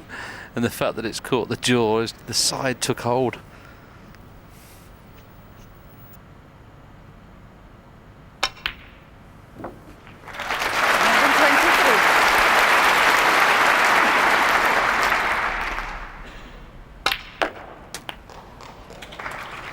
$129.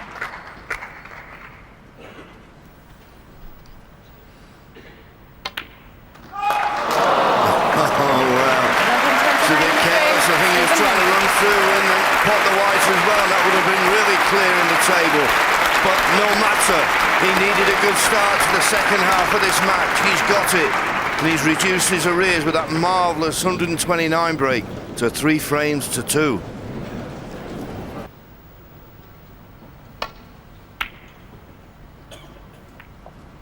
That won't bother Ding Junhui, of course, that frame, apart from the fact he lost it. There's nothing he could do about it. It was a tremendous break from Stephen.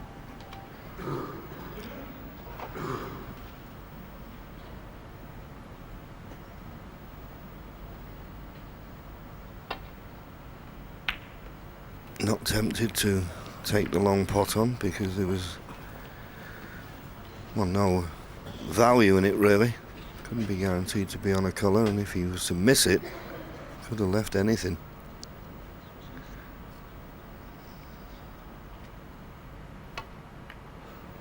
There's the pot success. Just reached the 90 after that marvellous break, Stephen, but Ding Junhui is still below 90%.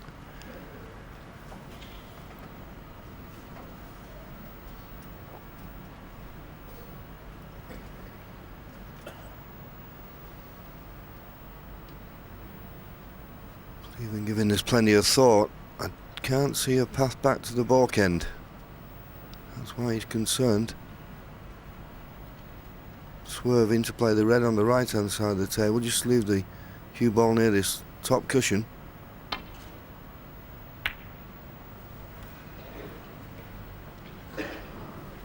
not bad, but a possibility of a red to the right centre. Yes, he had a quick glance at the one next to the pink into the top corner, but he'd play that if he could run through without kissing the pink. It's obviously not straight enough to do that, and the red in the right corner in the middle can go wrong. So he's got to be very careful here with the cue ball. May play this at pace to try and give every chance of the red to come away from the pocket into a safe position. Well, at first glance, that's a little bit careless, to be fair. Stephen Hendry. Well, that's 4. the inexperience of youth. It went straight in the middle of the pocket, so it wasn't unlucky. Those pockets are always in the same position, and he should have known it was going towards there.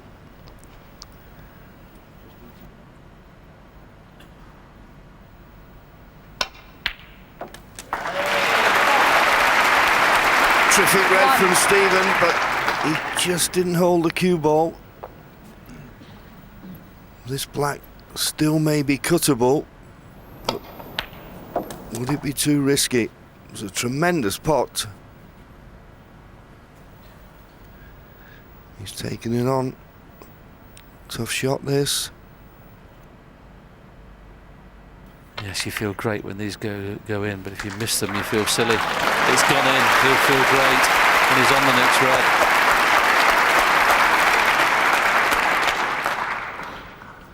Eight.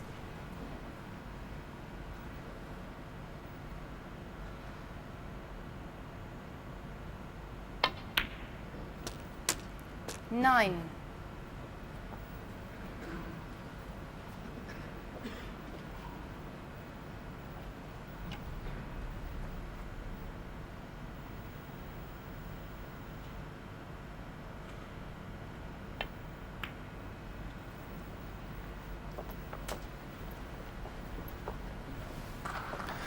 I think he played for the red, just above the black, but 14. he's not straight enough on it. But he's got the choice now of the red to the right centre.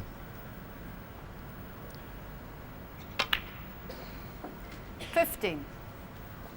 Takes tremendous amount of concentration, this game, at the best of times.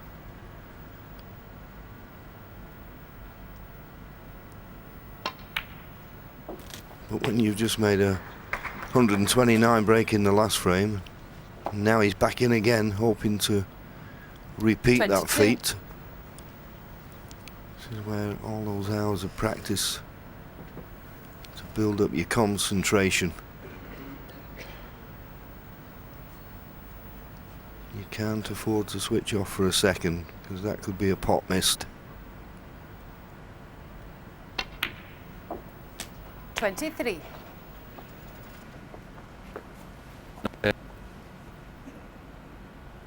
Yes.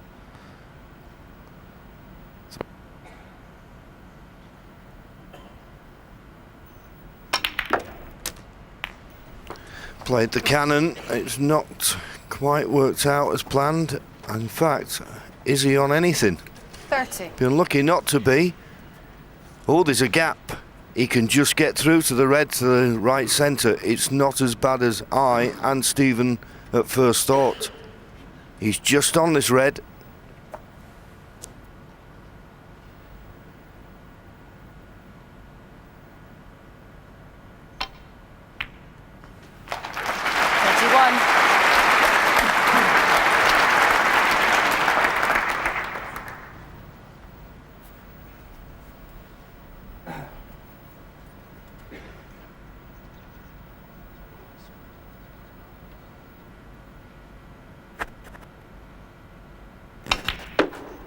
There you see, 3-2 behind. Look at the points scored. That'll be now 356 to Stephen, 190 to 36. Ding Junhui. Points scored doesn't always tell the story. And, well, nearly twice as many balls potted by Stephen. You think, how can he be behind? Look at the scoreboard. Yes, he's one cannon away from making this a chance of winning another frame at one visit, and this may be the cannon 37. he needs right here. Similar scenario as before. If he does play the cannon, he needs the half ball contact just so the white drifts away from the red. He's not playing it, he's playing it for the loose red that's up next to the brown. I thought he might have risked actually the cannon there because it was a nice angle. He may not get a better one than that. 44. Yes, it makes you, well, a little shake of the head from Stephen. Surely he's not gone too far, has he? No, he must still be on it.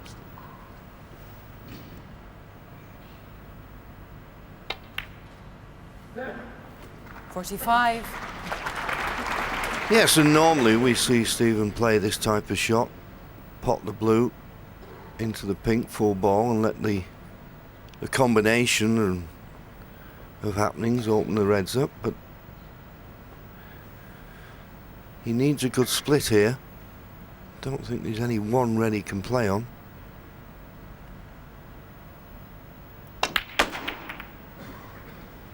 Where's the red going? Dear me, that was close. You came round to look at it, John, and we can see that red's bound to hit into the two reds, and I'm surprised actually he played it as hard as that. You know, okay, it would have been unlucky to go in, but it was pushing it that way. 51. Oh, he's played a poor shot there. This black is a little tricky. Should pot it, but it's missable.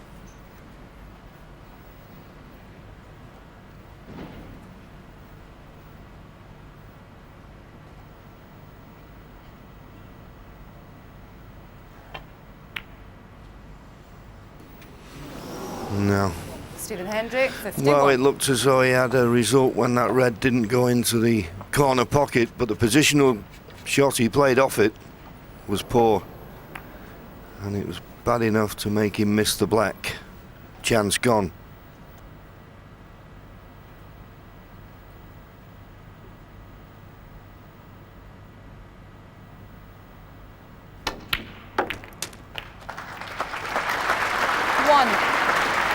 Good pot, obviously no problem with position, but the red he caught on the top cushion has just tied the three reds up in the middle of the table up a little bit, so it's not a straightforward opportunity.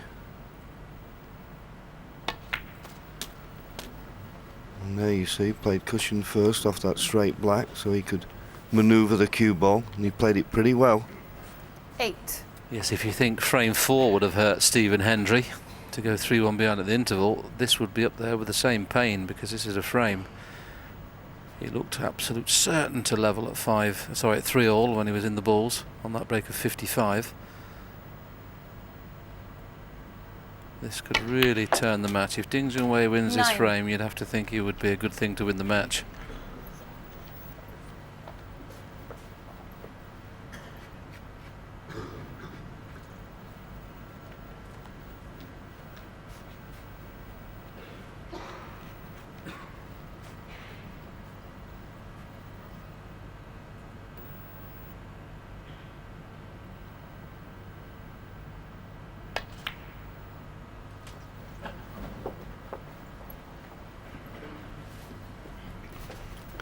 Well, unless one of those three reds below the pink goes, that's not the best positional 14. shot he's ever played. And they don't. So he's got a tricky pot now on this red to the right centre. And it is tricky.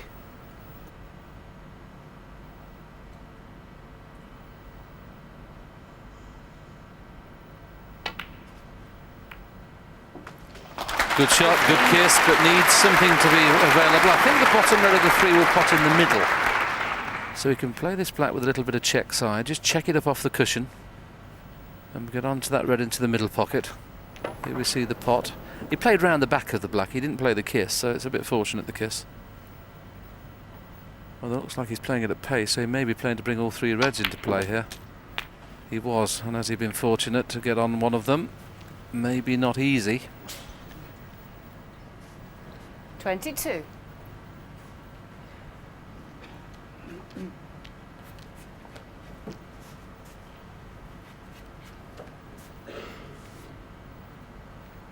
The red in the middle pocket is on, but it's a little bit dangerous if he screws on and off the cushion.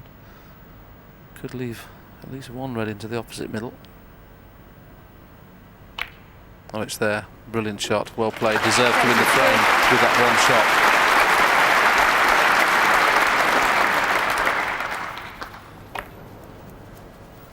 shot. Yeah, I could think of some of the old style players, the Ray Reardons. They'd be scratching their head in playing that one, but that's the way the modern game's played. You get a chance, you try to win the frame, and he played it well.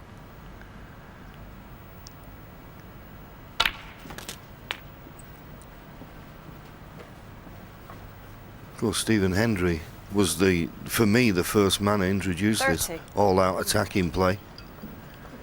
Ding Junhui following in the footsteps of the great man.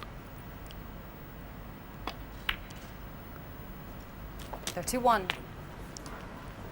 So with all the colours on the spots, I think the only thing could go wrong here if he doesn't get on this last red.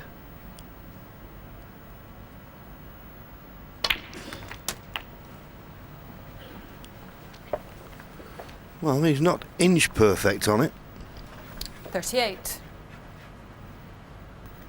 Still 17 points behind, so we virtually need every ball left on the table. We can afford to take a baulk colour, obviously, so he doesn't have to play at pace. Got to make sure he comes in and out of baulk though with a cue ball.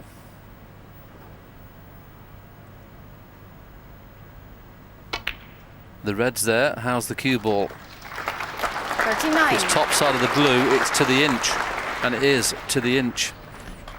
That should be frame over.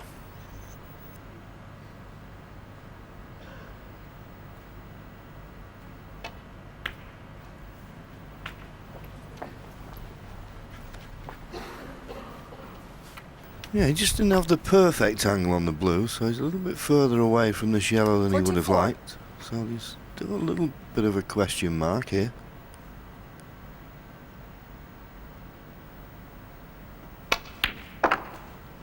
.46. Good pot, but overscrewed somewhat. Not plain sailing just yet. Yes, that was adrenaline, wasn't it, on that yellow? That's a shot that you would practice a lot, and unlikely to see a player overscrew by that much, so he's definitely got the old nerves are tingling. Doesn't have to play with any sort of side here. You can either roll it in off one cushion or screw around two cushions. Either way, it'll be perfect on the brown.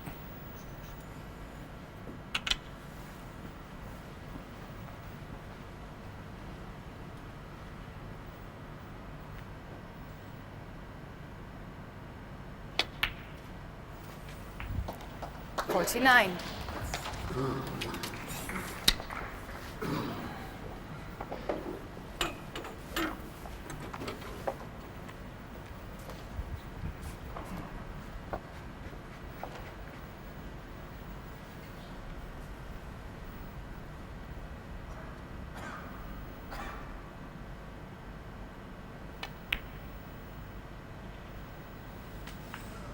.53. Oh, it looks a little bit wide, but he's okay, and he's nicely on the blue. Just blue and pink needed.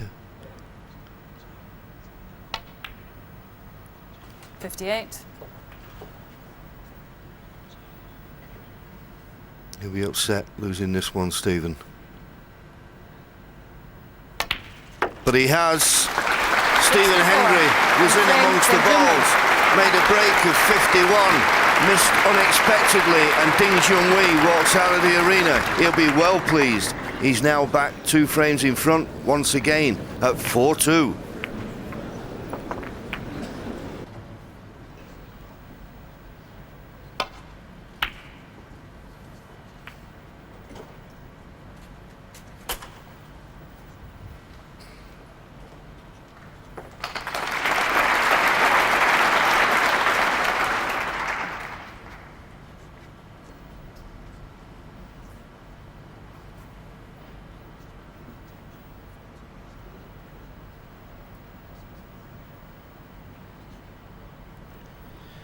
Yes, that's the only thing that would worry me, the fact that Stephen Hendry sometimes lets his head go down a little bit when he loses frames. He should win, and clearly the previous frame would have definitely hurt him.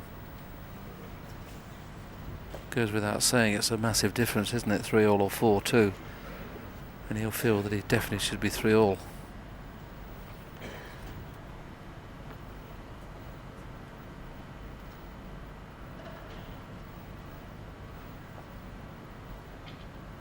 Well, that's one escape. Junhui was fortunate there to snooker Stephen on all reds. The reason I prefer the line I've put is because I don't think you can leave anything. This way you could definitely leave a pot on. You could definitely leave a pot on going this way. But he couldn't have played it better. Good shot.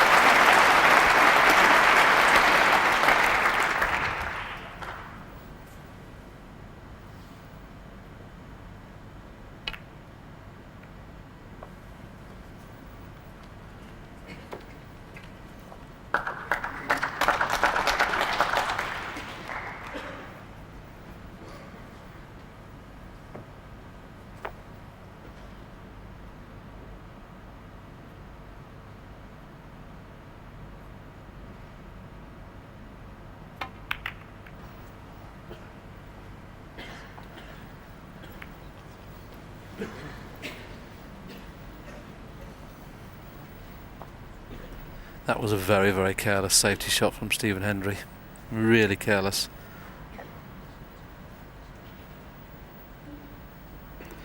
It's one of those really where you might take a chance here because you can't avoid the blue and get back into baulk, so he might just play it at pace straight into the pink and hopefully something will happen.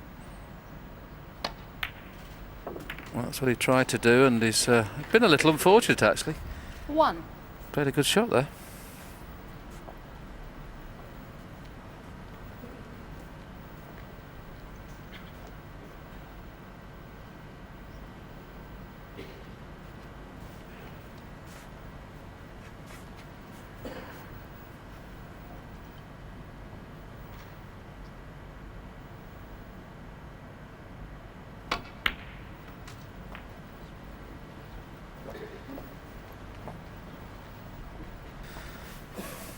Good pot on the blue and leave this long distance, and round the back of the black's not a problem.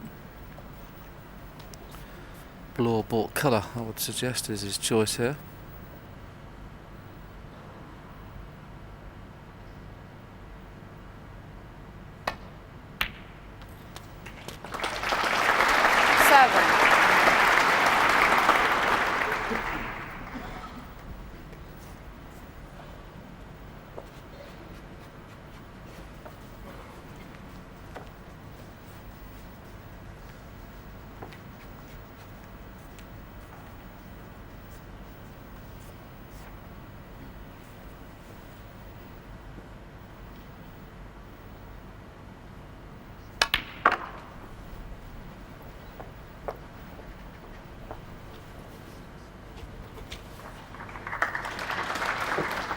Ten.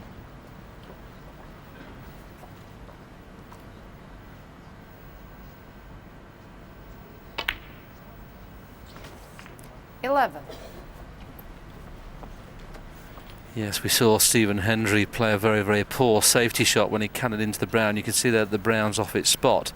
And in doing that, he left a cut red into the middle. And this is the result of the small break you can see on your screens of 11 so far and counting that's been left from that poor safety.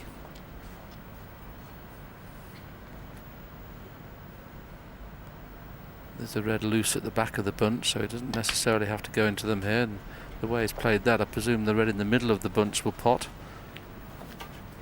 This is the safety shot we can show you now that caused the problem. 16. If he doesn't kiss the brown, you see, he's in no problem at all, but that's very careless. Can't afford to do that against a player in form like Junhui is. And if he gets onto a colour here, there'll be plenty of reds in open play. There you can see the red. Not guaranteed to get perfect on blue or pink here. Could go wrong this. Yeah, I don't think this is the red he played to be on. I think he played to be on the one just above the black, but this is all he's left with. Just got to judge the cannon off the other reds.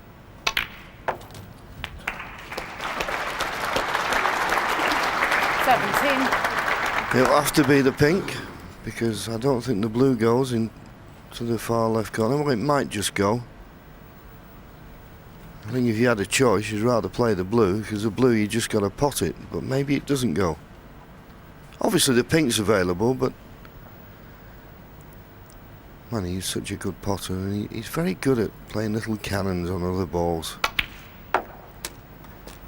Oh, he didn't need one there, but he didn't run across far enough. He played for this red to the right 23. corner. He's not on it as played, but he's still got one over the far left corner. It's a good chance, and if you can pot this, get nice position on any colour, he'll be back in business.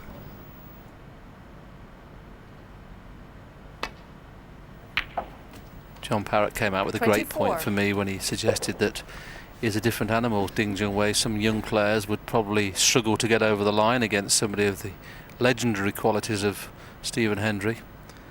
But he said this young man's a different animal. He sees the winning post, and like all great players, seems to improve when he gets near the winning post.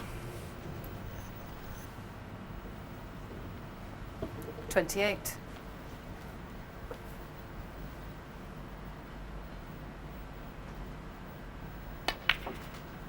$29.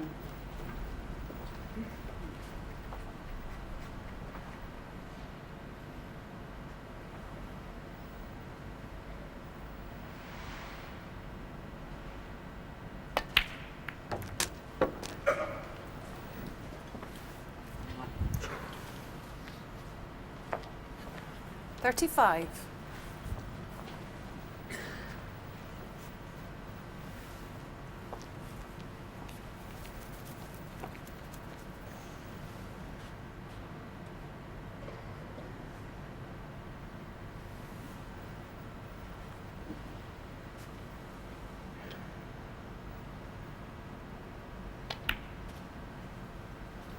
$36.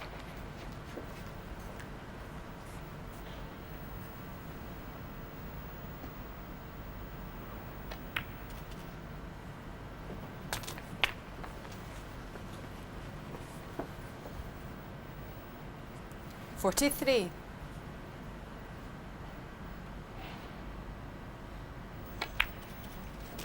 $44. Well, the match has certainly took off, hasn't it, since the mid-session interval, where we had very good match play in the first 4 frames of this match. We had some good safety, and players were taking more than the one visit. Obviously there was no high breaks in the opening 4 frames, but since the mid-session interval, 129, 51, 64, and already this 51 and counting, it's been 51. a complete contrast of the opening 4 frames. 52.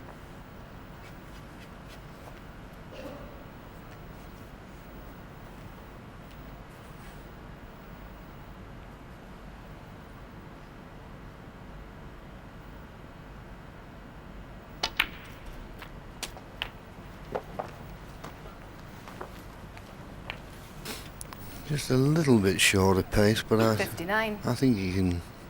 Well, he's straight enough to be able to pot the red and keep control of the cue ball. That's the most important thing. And as you can see, the other red on the edge of the 4 will go also into this corner. 60. So he doesn't have to disturb anything. This blue and one more red, that's all that's required.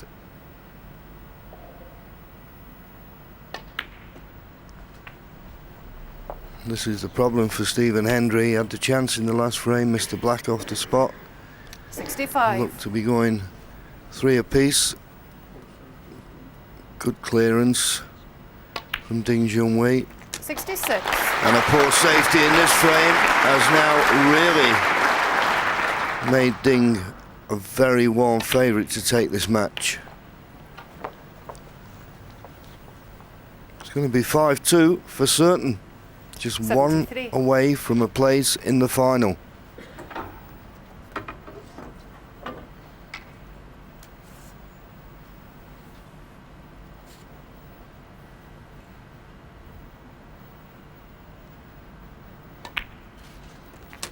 $74.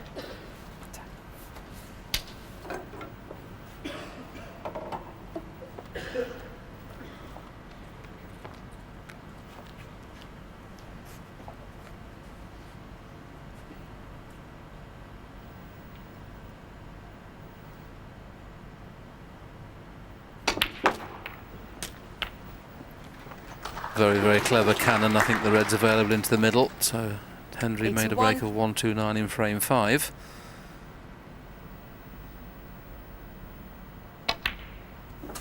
$82. Every chance now we can see Junhui making one in frame 7.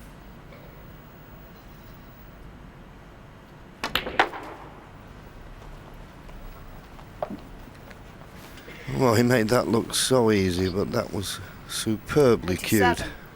That really was. Forced the angle and got enough stun run 88. through to force it off the side cushion.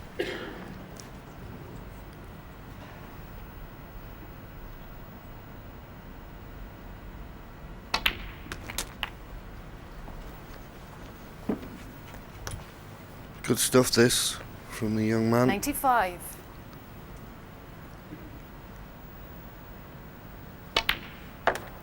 $96.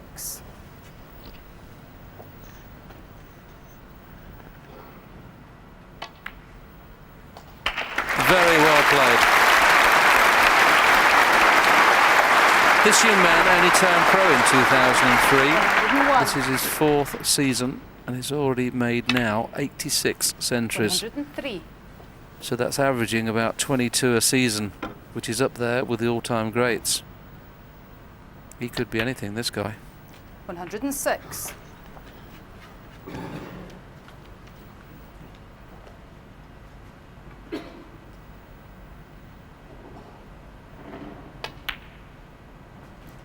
$110.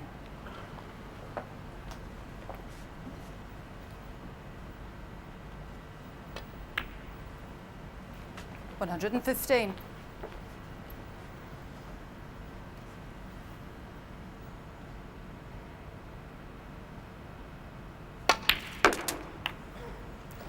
Another excellent positional shot from Junhui. As I said, Hendry made 129. Junhui's replied with 128. The standard of snooker now is top draw. We'll see Junhui go further clear now at 5 frames to 2.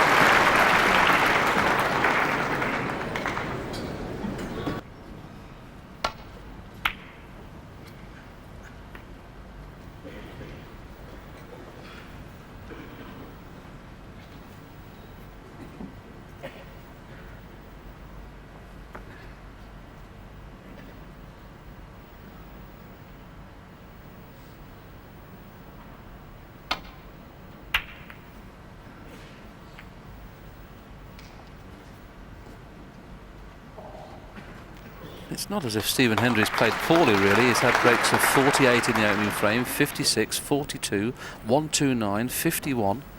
And he finds himself 5-2 behind. Tough score.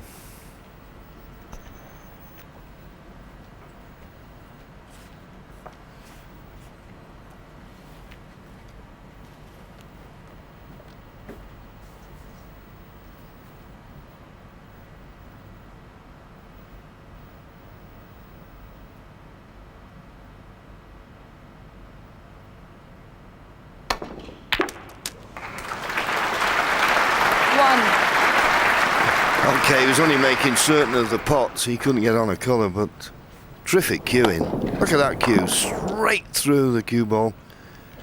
Straight as a die.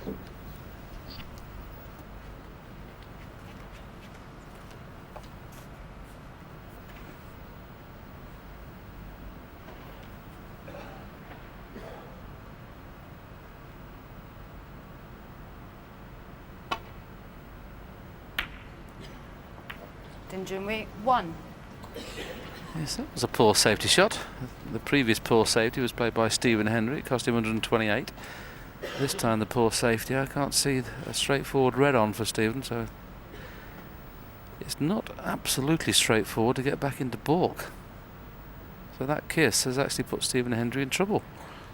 He may be forced into taking one on here, and that would be risky.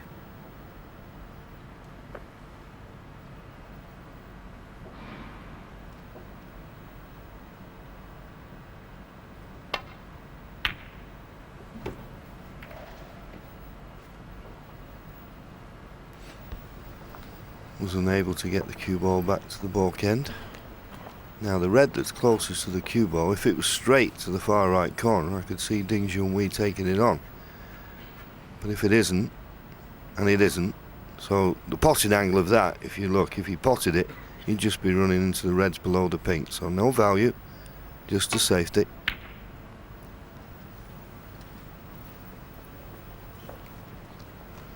He's got a good length of cue ball there. A little bit more pressure on Stephen, as if he's not in enough trouble 5-2 behind.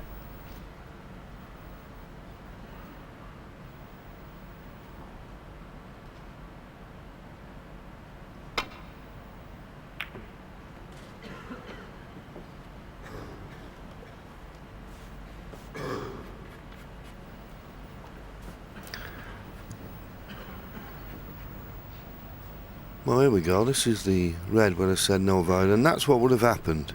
Pot the red, and that's where the cue ball would have run in, and that's why he refused the pot. And being near the cushion, he couldn't do anything else with the cue ball. He's got a pot on here, though. And then it goes. I presume the green passes the yellow. And if it does, he's on it nicely. Yes, black and pink are only Stephen's saviours here, because he may play the cannon now. Okay, he can get on numerous reds, but if he felt that the pink and black were out of commission at the moment, I thought he might have risked going into the pink there. That flew off the cushion as well. 4. Might have been worth the risk there, I thought, to play green into pink, purely because he would have brought everything into play.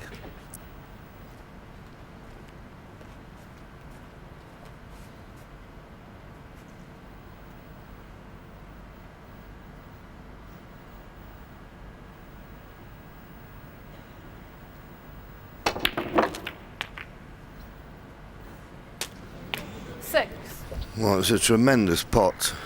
Wouldn't say it was the right shot, but you know, I think he's on the pink. 2 of them went in. But what a tremendous pot the first one was. Fearless, you see. He really is. He's got great belief in his ability. And that probably is his slight weakness at this early age, or early stage in his career.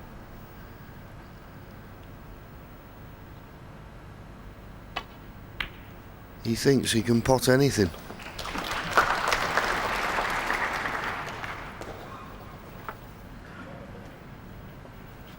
Twelve.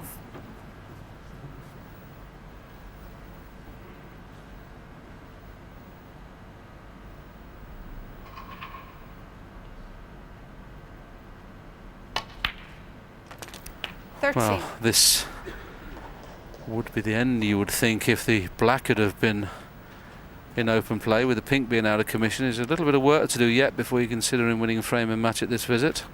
But if he does get the black free, it could be all over.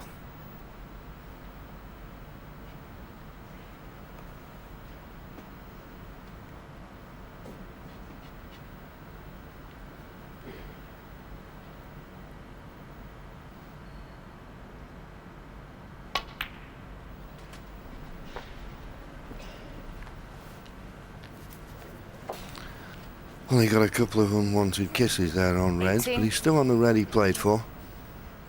Just got to find a path for it, the cue ball, to go back up for the blue. 19.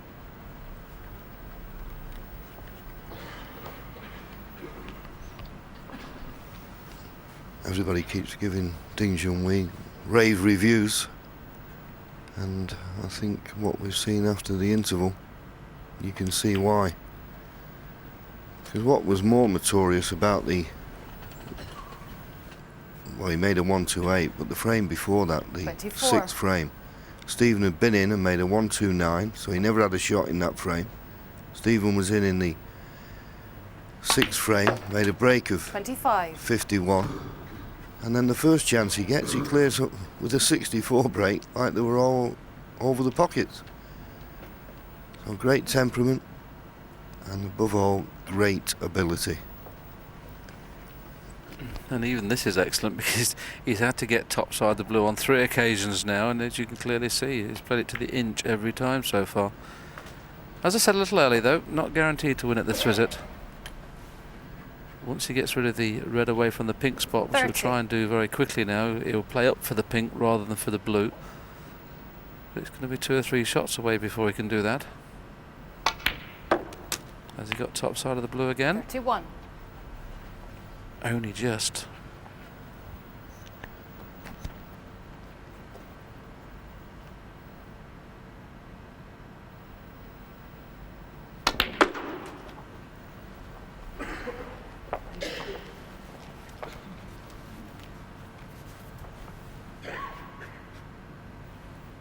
Six.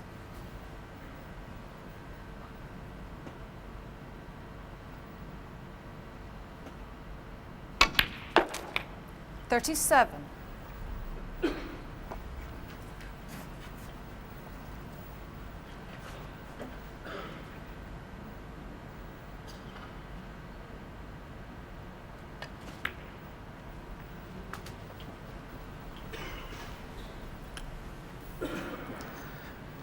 Well, I know the break's only at 42. 42 at the moment, but this for me has been as good a break as his century.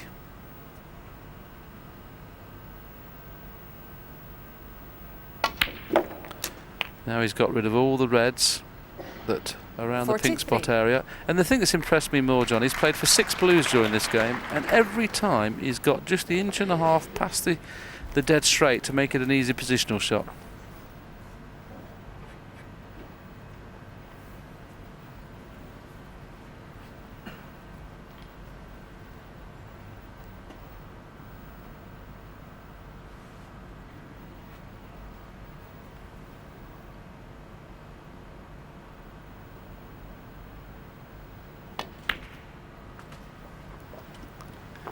Well, another superb positional shot. Absolutely inch perfect. That could have gone wrong, like, as you say, Willie, a few 48. could. But he's got that cue ball on a string. 49. And that's the secret to this game, cue ball control. And he's showing plenty here.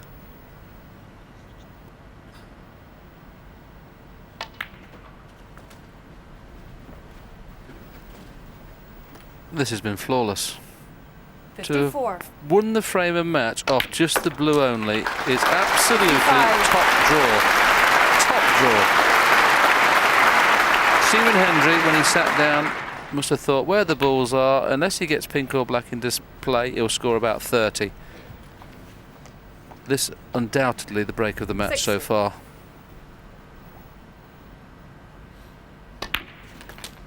$61.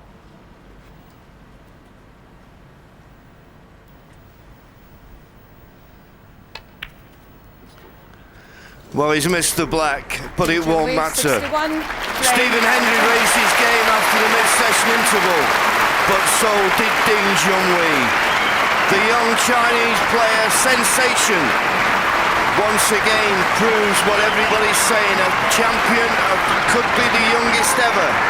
And he goes through to the final of the Masters as he beats the 6 times former Masters champion Stephen Hendry, 6 frames to 2.